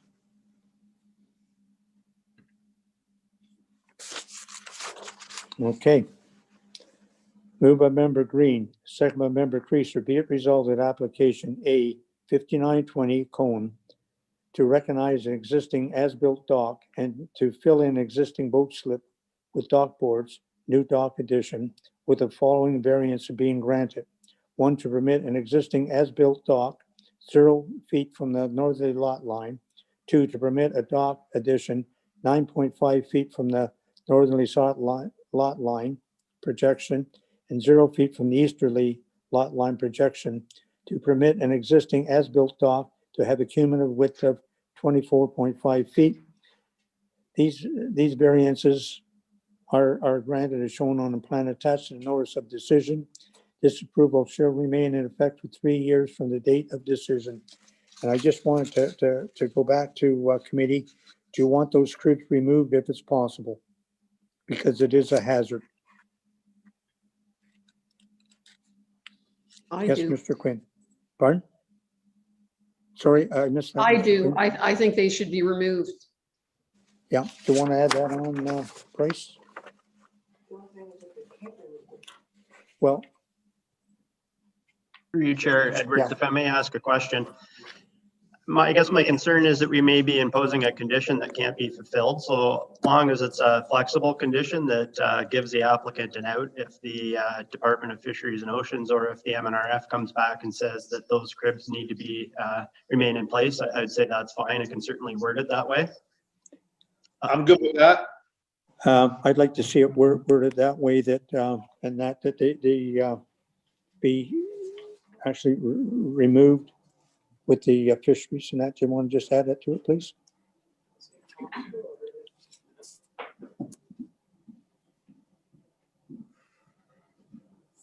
Do you mind if we have a break after this one? Yep.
And I'll have you read that, Mr. Sharp, please.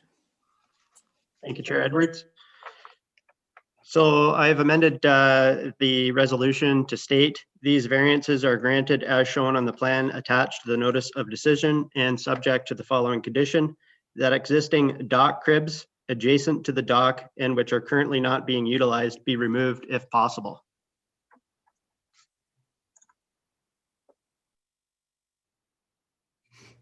Thank you very much. Any questions or comments? All those in favor? And that's carried. And we're going to take a 10-minute comfort break.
I have some reasons for the last one, please.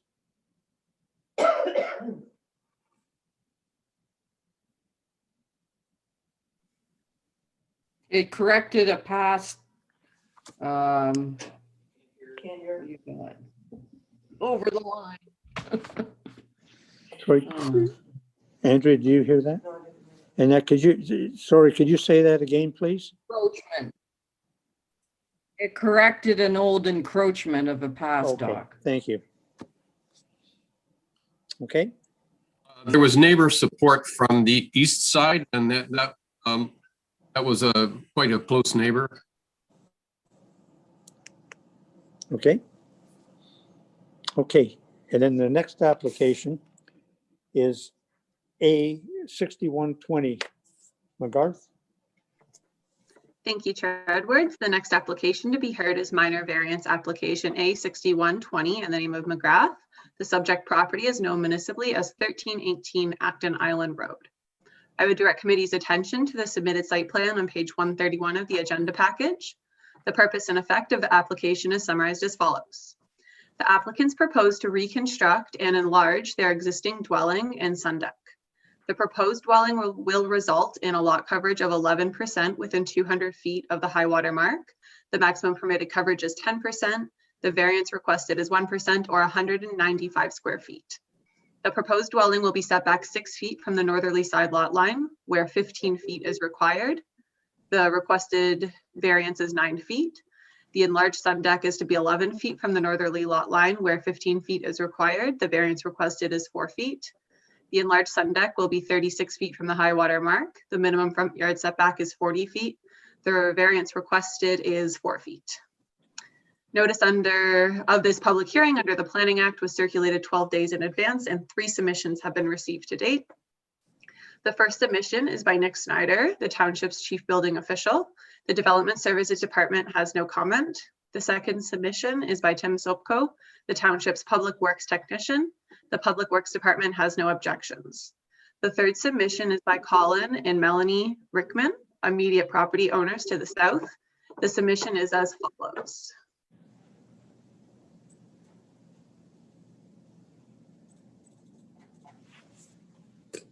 We may be unable to attend the meeting tomorrow regarding file A6120 and have drafted this letter to ensure our concerns will be considered by the Committee of Adjustment. After reviewing the proposed plans, our concerns are as follows. A, impact character and natural beauty of the area. A large portion of the visible area of the McGrath lot from the lake will be covered with buildings, decks, wood walkways, and by a fence. Based on my understanding of the plans, if someone was to take the lake, be on the lake and look to the property from left to right, you would see a 60-foot wide cottage built to the height of the ridge behind, and then a gazebo beside it, followed by an over 9 foot tall fence extending inland about 60 feet along the southern property line from the lake.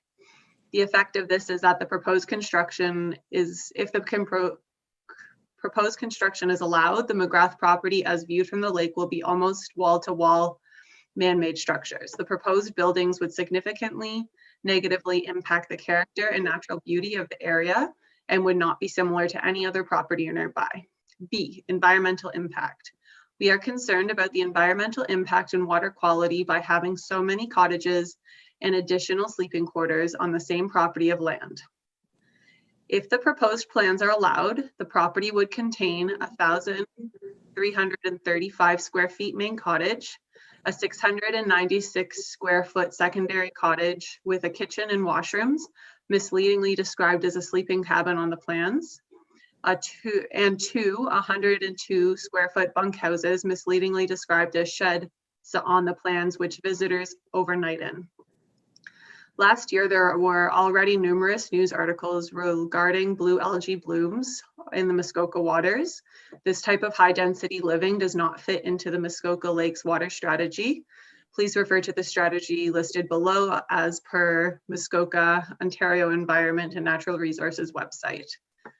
C, setting a bad precedent. We believe that it is dangerous precedent to allow anyone to build this close to a property line. and is not consistent with the municipality's principle of encouraging positive growth, while at the same time it has to protect the character and natural beauty of the area. Allowing buildings to be built 6 feet from the property line is definitely out of character for this area. If they are able to build a large building on very little land, it will encourage others to do so and will destroy the cottage feel and create a more crowded city environment where neighboring houses are 6 feet away from each other. D, property values. Having property so close to each other will negatively impact our property values as well as the surrounding cottages, especially from immediately adjacent neighbors. Allowing the McGraths to build 6 feet from their northern property line directly negatively impacts the neighbors on the north side of the McGraths from a privacy point of view as well as their property value. In the event that they consider selling, having a cottage that close will significantly adversely impact their property values. It also impacts their enjoyment of their property because the McGraths will be right on top of them. E, potential property damage from construction. Based on the plans and our knowledge of the area, we assume that blasting of bedrock will be required to build the cottage addition, as well as neighboring cottages will also be affected. F, limited notice with respects to proposed building construction. We received a letter on Monday, February 1st, with the meeting to be held on February 8th, 2021. We are wondering why only 1 week's notice was given by mail to consider this proposed building, especially during COVID-19. The letter from the Committee of Adjustment said there might be additional information available from the Planning Department. However, nobody was available to speak to us at the Planning Department on Thursday, February 4th, so we left a voicemail. As of February 7th, nobody has responded to the message that we left for the Planning Department. We would like to be notified of the notice of decision by the Committee of Adjustment. Regards, Colin Rickman and Melanie Rickman. Staff have prepared a detailed report for committee's consideration. If committee is considering approval, staff would recommend the following conditions: that a site plan agreement SPA 2514 be amended along with securities to require retention of vegetation and plantings, and that shed number 2 be relocated as intended. Staff have no further comments, and I'm happy to answer any questions from committee. Thank you. Thank you very much, Ms. Walker. And do we have the applicant, and we have an agent as well. You want the agent coming in? Okay.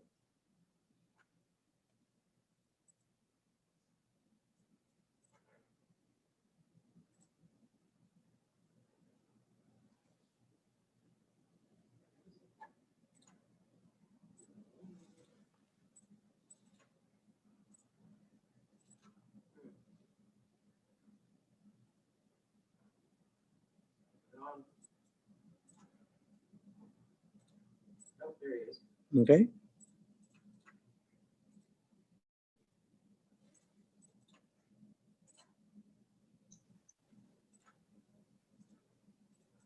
Morning.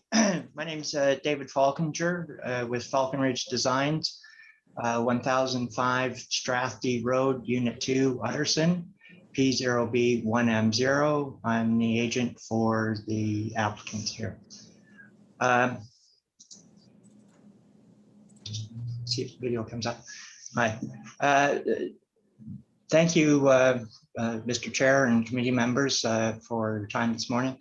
I just want to quickly reiterate the comments within the staff report. It was very conclusive and well done. Thank you. For that, with regards to the 6-foot side yard setback, the existing cottage is at that setback, and the only reason that we're being pushed into requesting this additional variance for that corner is because with the reconstruction, that part of the foundation will become a habitable space, thus kicking in these 2 minor variance requests. With regards to the front yard setback, again, it's a fairly minor coming forward from what's existing. And what we're just looking to do is square off the deck to the face of the building. The side yard setback to the proposed deck is actually moving away as we come closer to the water. And as you can see it from the site plan, it's no closer than the existing corner of the existing cottage. We certainly have no objections to amending the site plan for additional plantings.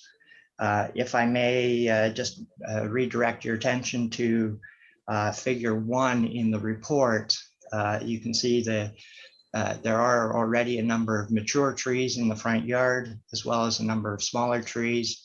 The majority of these would not be affected by the new construction.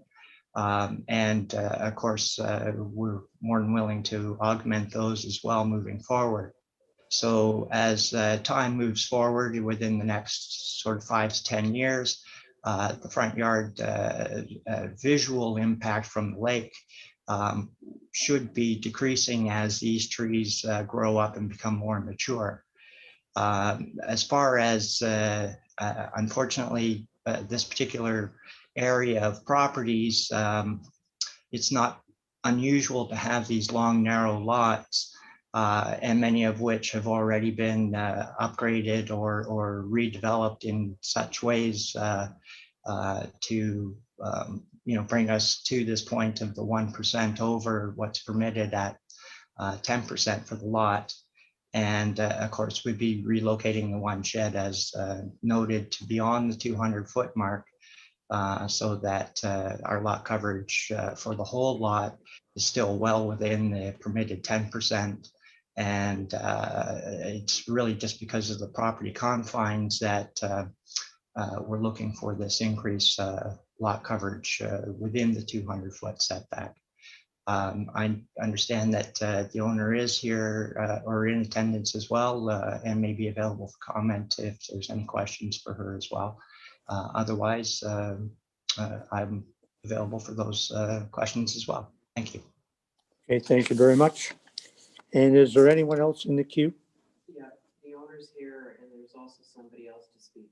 Okay, so we'll take the owner first and then the other person.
We're just waiting for the owner. She's there.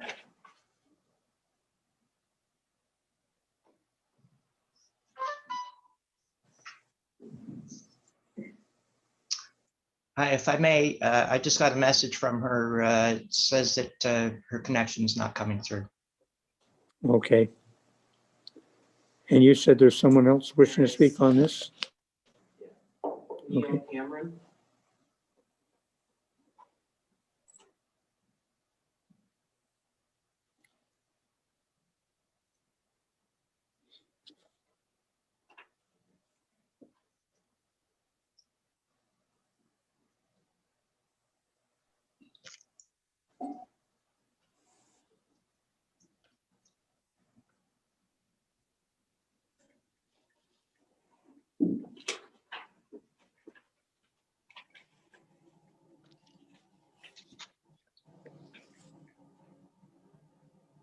We're just waiting for somebody coming online.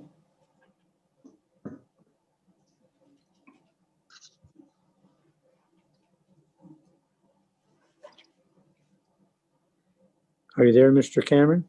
Hello? Yes. Hi, good morning.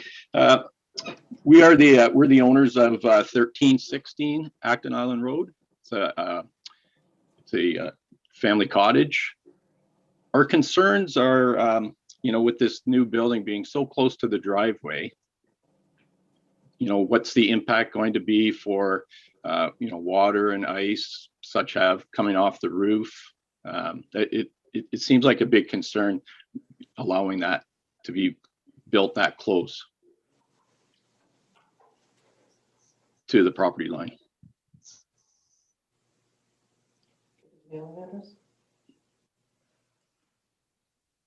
Oh, I sorry, need your name and mailing address, please. It's Neil Cameron, P.O. Box 193, Bala, Ontario, POC 1AO. Okay, thank you. Okay, and is there anyone else in the queue? No, okay.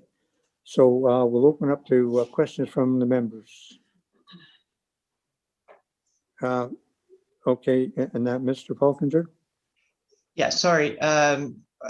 Certainly as an amendment to the existing site plan, we can also address any concerns with overland water movement as part of that proposal.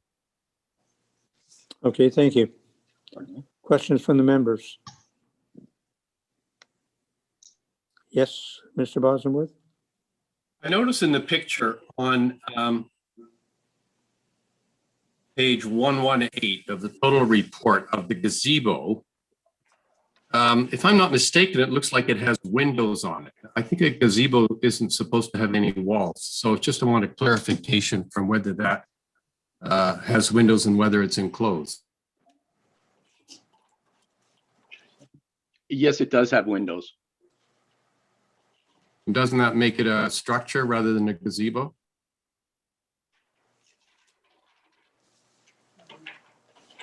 Yes, Mr. Sharp, do you want to answer that?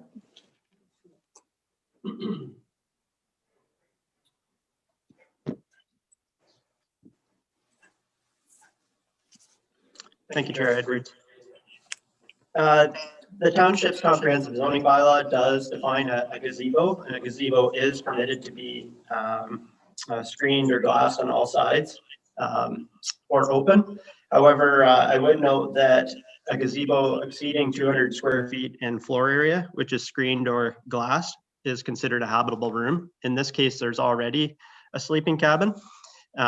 So if this gazebo exceeded that 200 square foot floor area requirement, it wouldn't be permitted. But in this case, the gazebo was issued or was constructed in accordance with the building permit, and it is less than 200 square feet in size. Hey, does that answer your question, Mr. Bosworth? Yes, it does. It also addresses the concern of the neighbor a little bit. Okay, thank you. Anyone else have any questions or comments? Yes, Member Priester. So most of these variances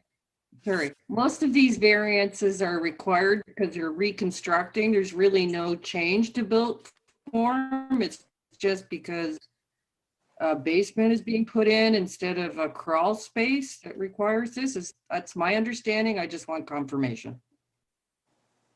Okay, thank you. And would the agent like to answer that, please?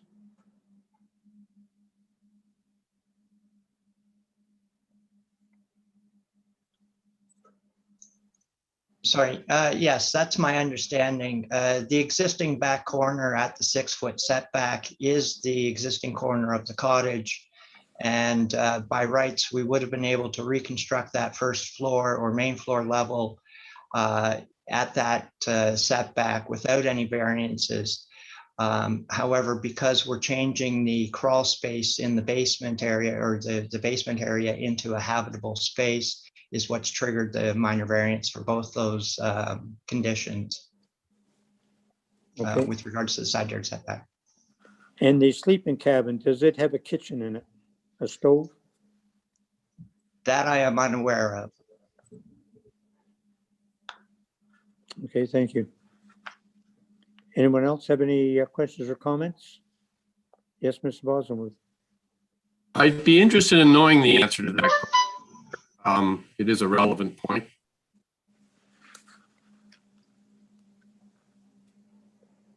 Perhaps the owners can give us the answer. Yes, I've actually just received a message from the owner. She did confirm that there is a kitchen in the sleeping cabin, and they're more than willing to remove that. And how we can document that through the township, potentially by a building permit or something to that effect, that it would be documented that's been removed. Right? Yeah, Mr. Sharp? Through you, Chair Edwards. I think in that case, now that we know that there is in fact a kitchen in that sleeping cabin, we would need to address that through a condition. So we need a condition indicating that, that it can be affirmed that the building is a sleeping cabin and not a dwelling. And one of the key differentiating features between the two types of buildings is whether it has a stove top in it. So we need to confirm that. So I'd suggest that if committee is looking to approve it, that we impose that condition. I think I would like that added. That's agreeable. Okay. And I'll read this, and then we'll let Mr. Sharp just add the next clause. Moved by member Quinn, second by member Bosworth. Be it resolved that application A 6120 McGrath to permit the reconstruction and enlargement of a dwelling and sun deck with the following variance being granted. 1, to permit a lot coverage of 2,150 square feet or 11% of the lot area, 200 feet from the high water mark. To permit a dwelling 6 feet from the northerly side lot line. 3, to permit a sun deck to be 11 feet from the northerly side lot line. 4, to permit a sun deck to be 36 feet at the closest point from the high water mark. These variants are granted as shown on the plan attached to the notice of decision. Your hereby subject to the following condition. 1, a site plan agreement, SPA 2514 be amended along with securities to require retention of vegetation and planting. And 2, the shed be relocated as intended.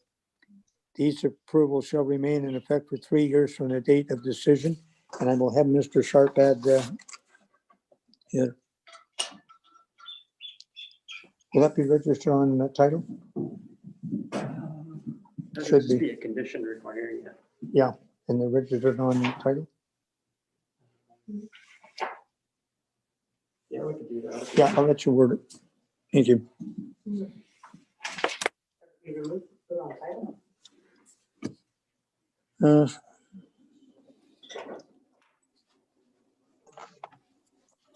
Through okay. you, I'll let you word it. Chair Edwards, just confirming, Chair Edwards was indicating that he may desire to have wording in the amended site plan agreement to the effect that the sleeping cabin not be permitted to be a dwelling. I'm just wondering, is that something that committee would like to see?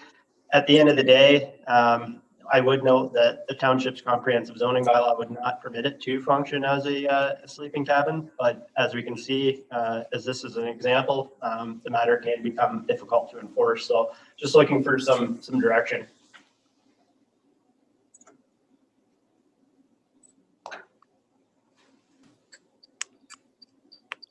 Any comments from the committee? Can it be Mr. Bosworth. an agreement? Pardon? Can it be part of the site plan agreement? Yeah, can it be covered under a site plan agreement, Mr. Sharp? It is somewhat of an unorthodox approach, but it can certainly be included in the amended site plan agreement if that is committee's wish. Waiting for the committee. What are your thoughts? Through the chair to Bryce, is there a better or more affirmative action we can ask for here? Through you, Chair Edwards. So in this case, there will be a condition that's being imposed by committee to confirm that there's no more than one dwelling and one sleeping cabin. I think Chair Edwards' concern is that going forward that the use of the building may go back to a sleeping cabin. So the effect of including some wording in the agreement would perhaps allow us a little bit more enforcement capacity. In this case, the owner would be signing off an agreement indicating that they're aware that the use must be as a sleeping cabin. So again, it's up to committee to decide whether this decision or this condition is something that you would like to see. Yes. Yes, Yes, Mr. Quinn? I would like to see it. Okay, anyone else? I would like to see it. Okay.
Okay, would you like to read that, Mr. Sharp?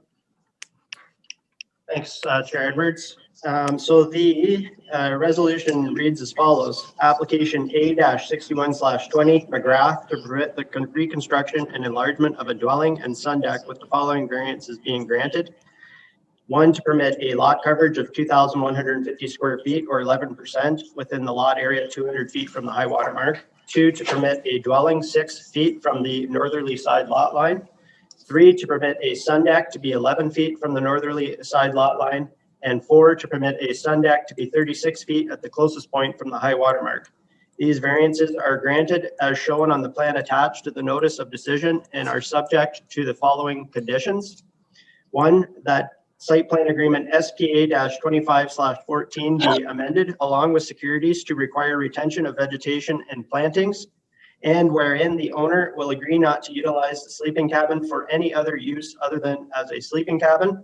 This agreement is to be registered on title. That 2, that shed 2 be relocated as intended, and 3, that it be confirmed that the property contains no more than 1 dwelling and 1 sleeping cabin. This approval shall remain in effect for 3 years and from the date of decision. Okay, any questions or comments? All those in favor?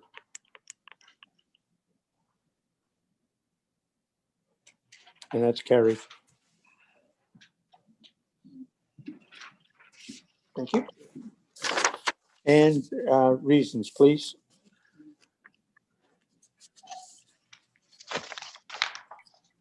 It's essentially no change from the existing building from a setback viewpoint.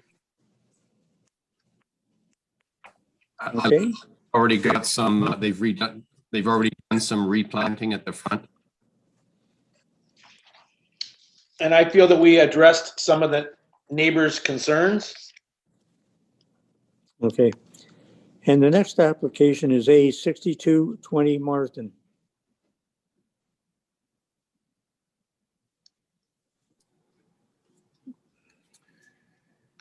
Thank you, Mr. Chair. Next application is minor variance application A6220 in the name of Marsden. The subject property is known municipally as 1099 Stephen Road. I would direct committee's attention to the submitted site plan and drawings beginning on page 149 of the agenda package. The purpose and effect of the application is summarized as follows. As you will likely recall, the Committee of Adjustment provisionally approved consent application B 2020 ML, also under the name Marsden, in November of last year. That application was for a lot addition, and as a condition of approval, a minor variance was required to permit the proposed road frontage of the retained lot. Accordingly, this minor variance application has now been submitted and relief is requested from the minimum lot frontage requirement of 660 feet in a waterfront residential WR2 zone. As the proposed retained lot is to have a road frontage of 624 feet on Stephen Road, a variance of 36 feet over the permitted maximum is requested. Notice of the public hearing under the Planning Act was circulated 12 days in advance and 3 submissions have been received to date. The first submission is by Nick Snyder, the Township's chief building official. Mr. Snyder has no Ontario Building Code concerns. The second submission is by the Township's Public Works Department, indicating that there are no concerns. The third submission is by Henry Malik, who is the owner of the property located directly to the west of the applicant's property. Mr. Malik has expressed his support of the application and has no concerns. I have prepared a detailed planning report for committee's consideration. Staff have no concerns with the application and no conditions have been recommended. I have no further comments at this time, but I would be happy to answer any questions from committee. Thank you. Thank you very much, Mr. Soya. And I believe the owner and the agent is here. Just want to bring the agent on now, please.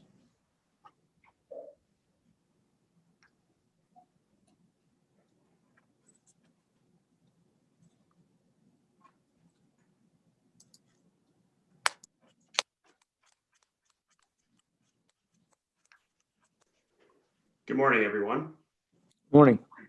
My name is Dominic Geiser. I am here from T-Squared Design Studio and am the agent acting on behalf of the applicant today. We are located at 167 Medora Street, Port Carling, Ontario. As mentioned, the variance that is requested is a minimum lot frontage for a variance of 36 feet.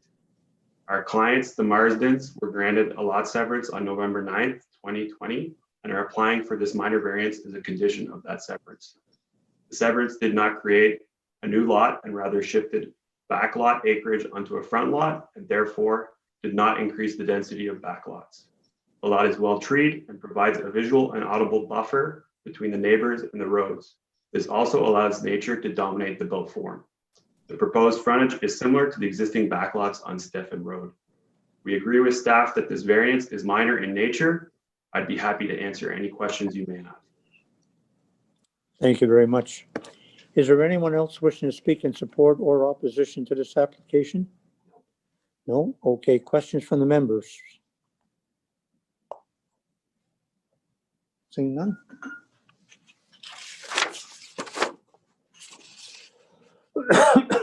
Excuse me. Moved by member Quinn, second by member Creaser.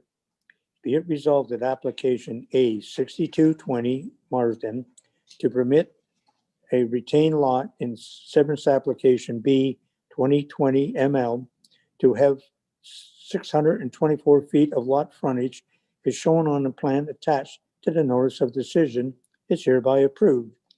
This approval shall remain in effect for 3 years from the date of the decision. Any questions or comments? All those in favor? And that's carried. And we need reasons.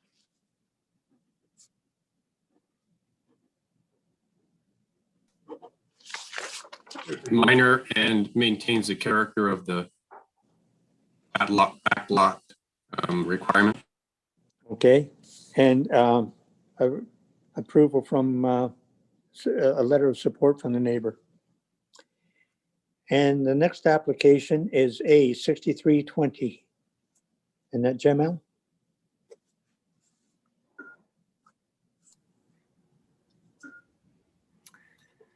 Thank you, Mr. Chair Edwards. The next application is minor variance application A6320 in the name of Gemmell.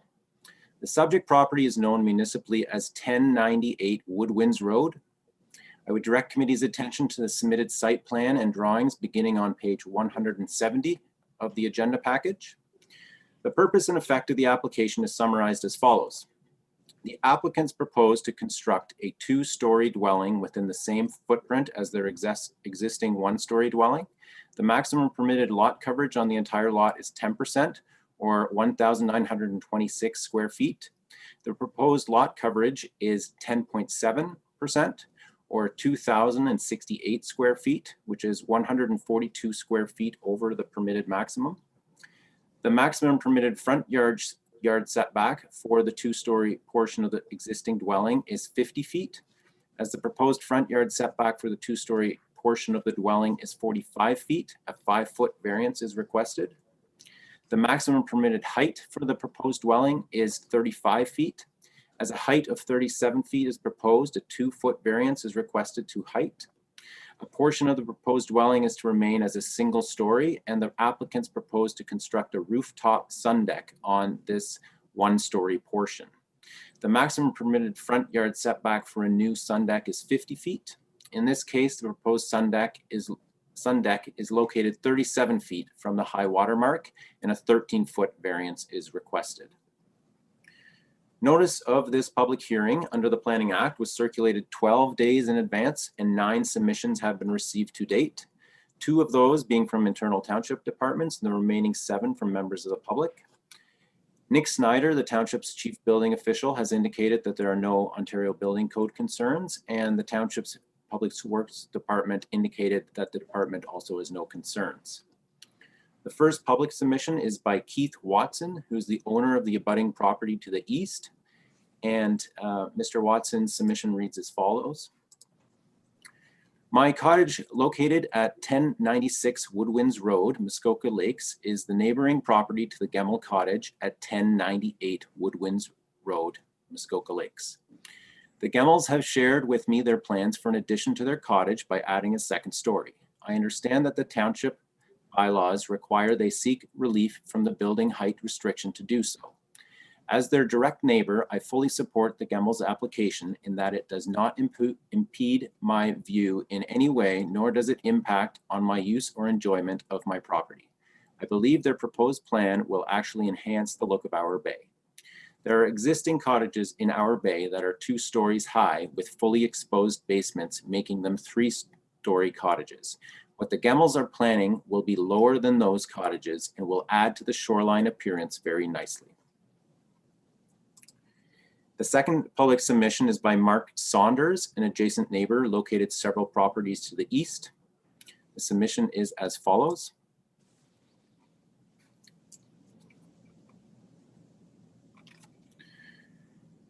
Our cottage is located at 1084 Woodwinds Road, Muskoka Lakes, and is across the bay to the Gemmell Cottage.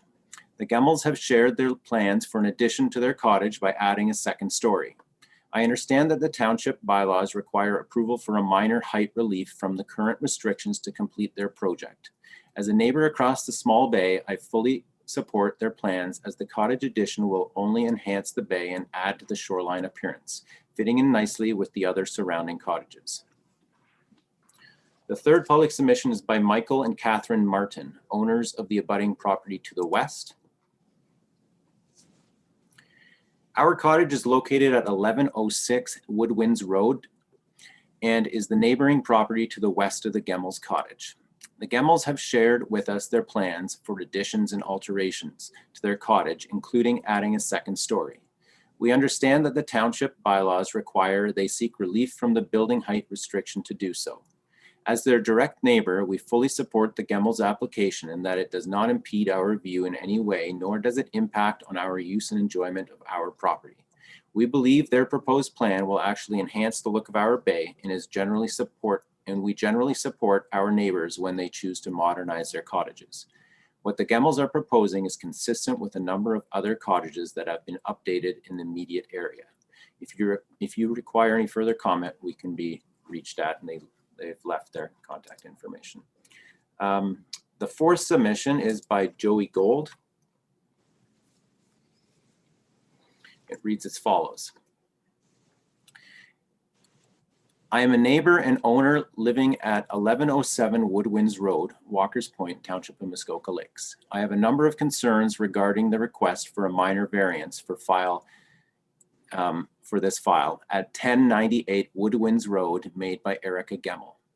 I am not in support of this request for the following reasons. Number one, height increase.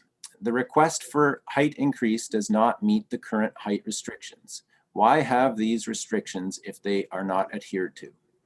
In addition, the height of this large dwelling will cast a huge shadow on the lake and will interfere with fish spawning habitat. Such a large dwelling will certainly add to light pollution in the area.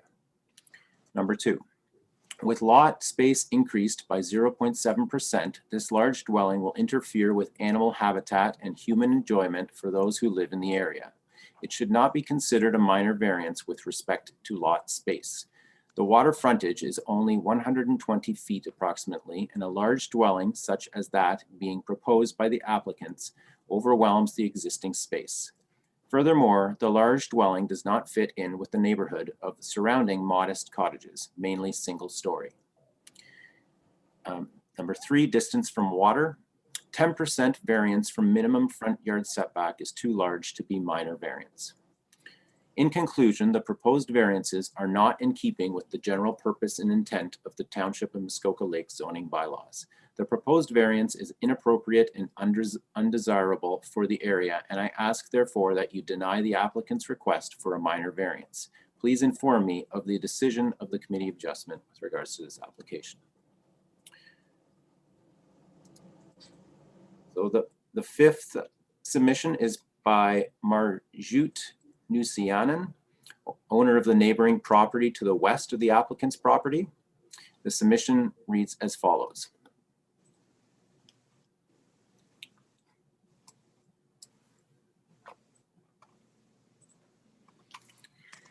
Looking at it, we commend the owners for their current lovely cottage.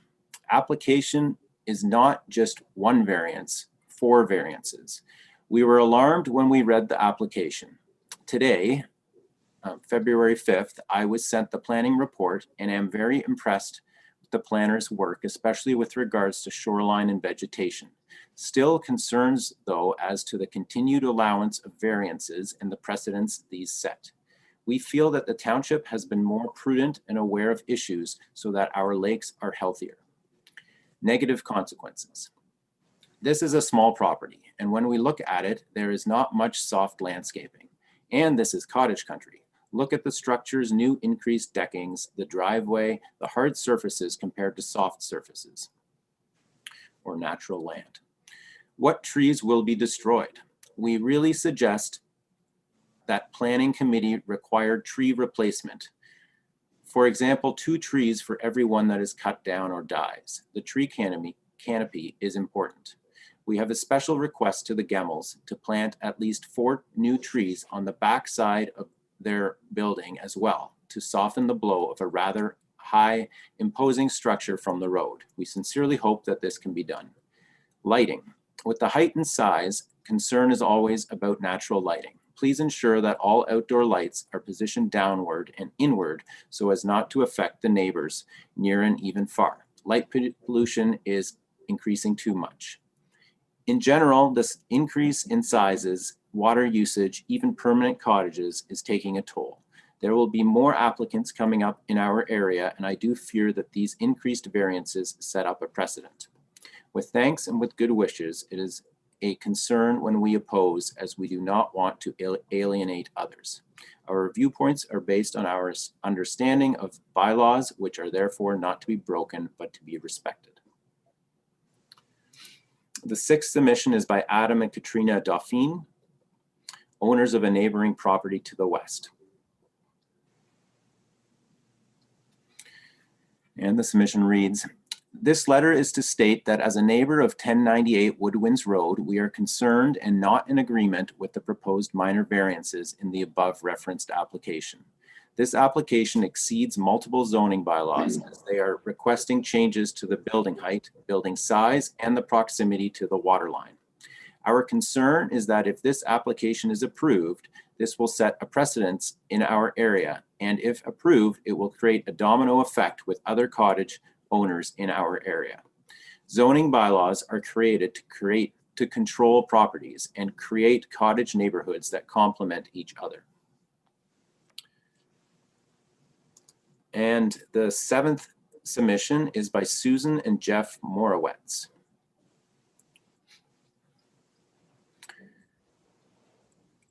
And it reads as follows.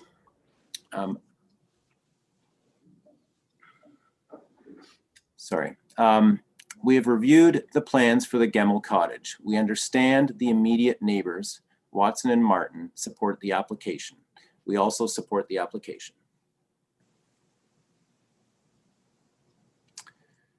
And that concludes the written comments. I've prepared a detailed planning report for committee's consideration. If committee is considering approval of the application, staff have recommended that a site plan agreement be entered into along with securities for retention of existing vegetation and tree plantings in the front yard area.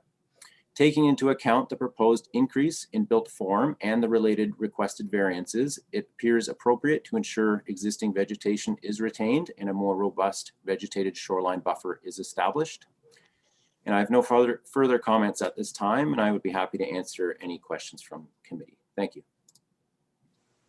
Thank you very much, Mr. Soya. And I believe we have an agent and the owner. The agent.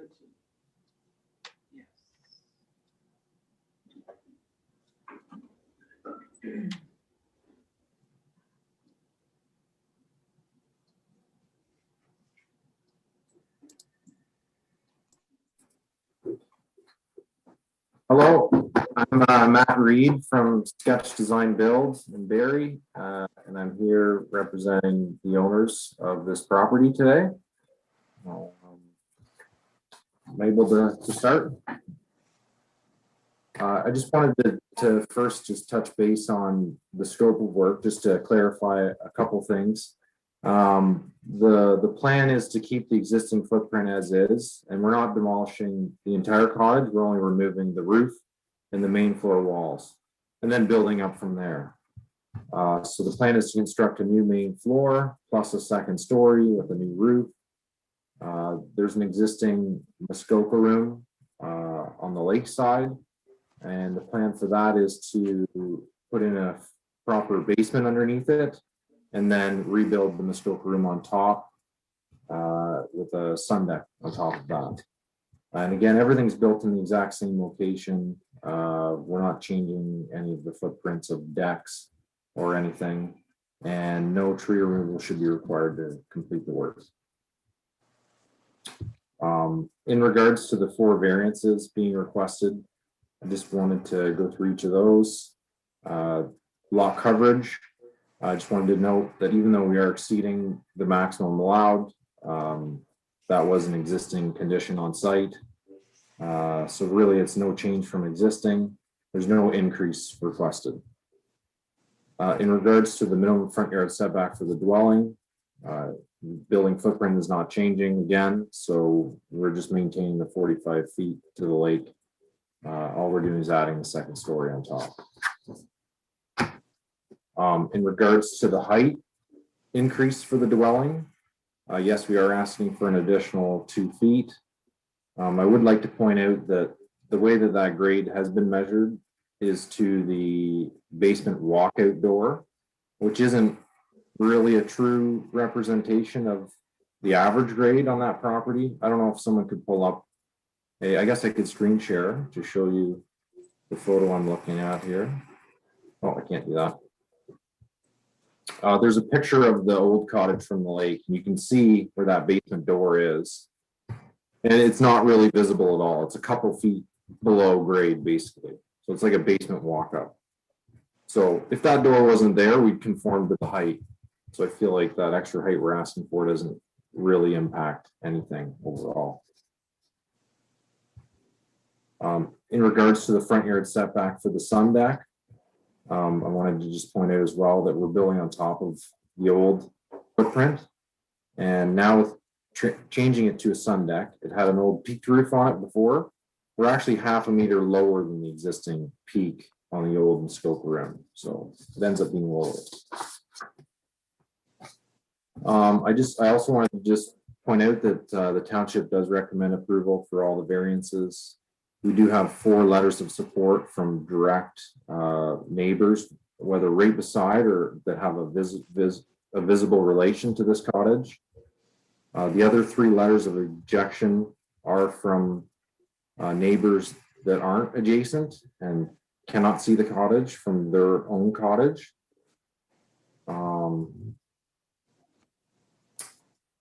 I believe that some of the neighbors are related as well. I don't know if that has any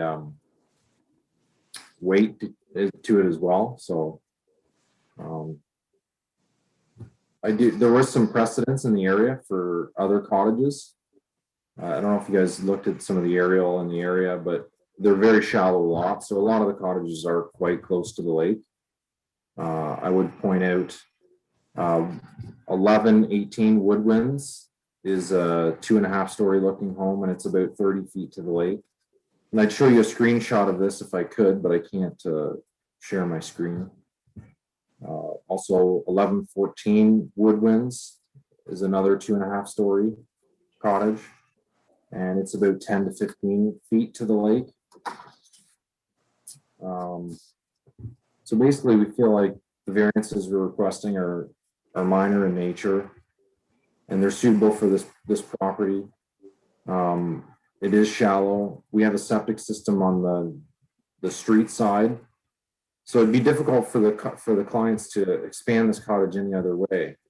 If we expanded the footprint and did it as a 1-story addition, we would then exceed lot coverage by quite a bit, and we'd have issues with our septic and things like that. So that's why we decided to build upward. We felt like it was the least impactful on site for vegetation and to accomplish what the homeowner's objective was. So Jim and Erica are here. I don't know if there's anything that they would like to add to this as well.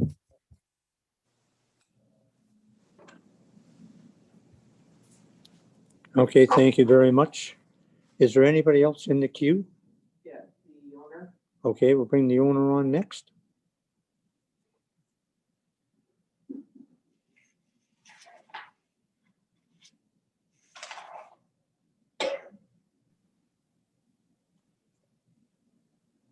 Yes, can you hear us now? Yes, we can. Okay, thank you. We need your name and address, please. Jim and Erica Gemmel, 2-875 University Avenue East, Waterloo, N2K0A1.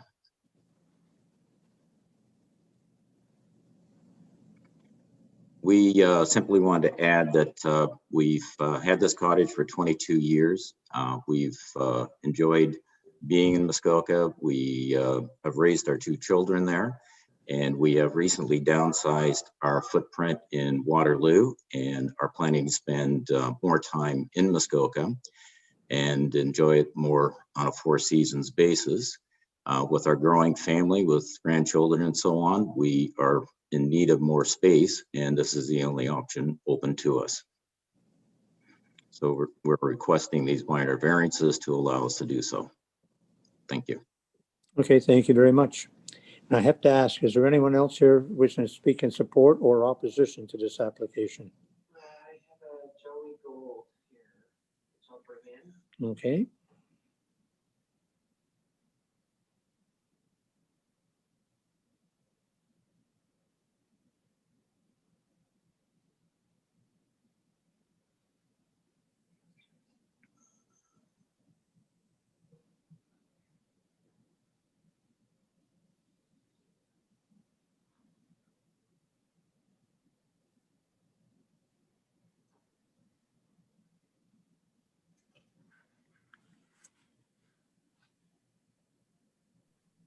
You can speak now. Speak. Hello, we can hear you. Want to say something? Okay. You can speak now. Oh, yeah. Say something. Say something. All right. Say. No, they want to know if you want to speak in it. Speak. Decline, or. Okay. Say that then. Say that. Just say you don't want me on, Mom. Sorry, that was an accident there. Say you don't want to speak. I don't speak, no.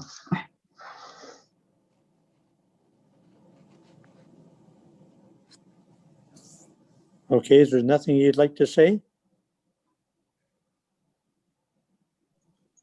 No. Okay, thank you very much. I'll go. Is there any questions or comments from the committee?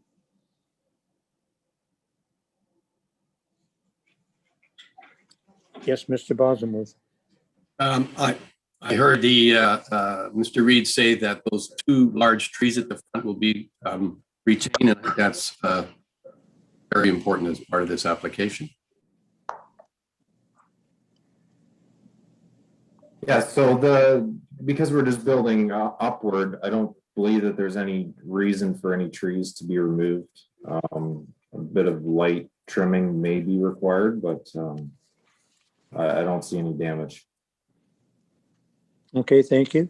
Any other? Yes, Member Green. I think I heard one of the neighbors talk about the importance of dark sky lighting. And I would agree with that. Wonder whether we could put that in as a condition, because even though I think it is required, most people don't do it. And I think it's something that we should start considering as adding conditions for that, if that's possible.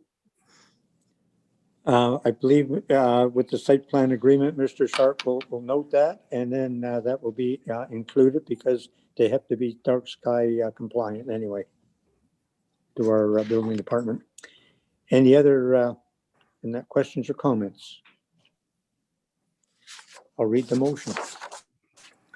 Moved by Member Bosworth, second by Member Green. Be it resolved, application A6320 Gemmill to permit the construction of a new dwelling, the construction of a new rooftop sun deck over the dwelling, and relocate an existing / as-built shed with the following variances being granted. 1, to permit a lot coverage 2,068 square feet or 10.7% on the entire lot. 2, to permit the second story portion of the dwelling be 45 feet from the high water mark. 3, to permit the dwelling be 37 feet in height. 4, to permit a rooftop sun deck over the single-story portion of the dwelling to be 37 feet from the high water mark.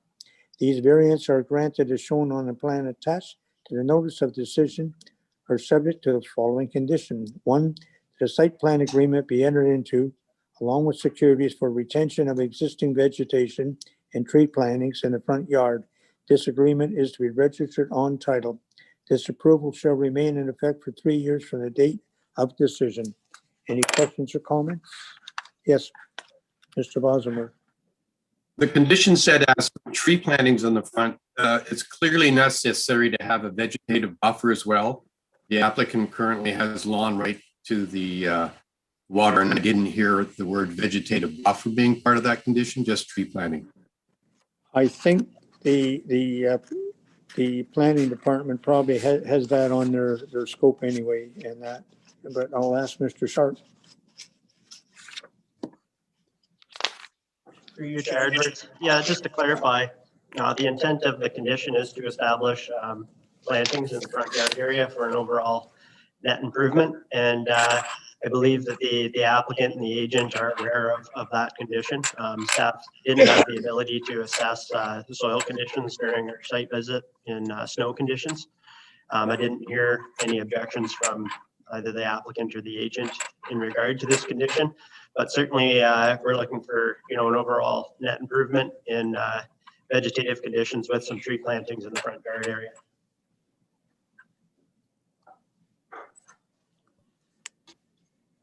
Hopefully that answers your question. Any other questions? All those in favor? And that is carried. And the reasons.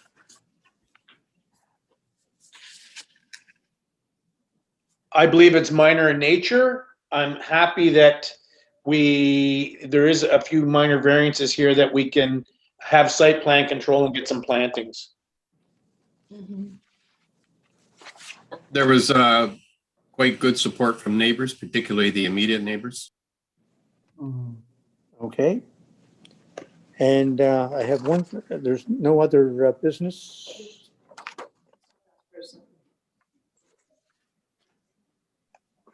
You can just bear with me, I have to ask Bryce something.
I think we're good. Yes, we are. Thank you. I have a final resolution. Moved by member Creaser, second by member Green, that be it resolved, the meeting adjourned at 11:52 a.m. All those in favor? That is carried. Thank you very much. And we'll see you next month.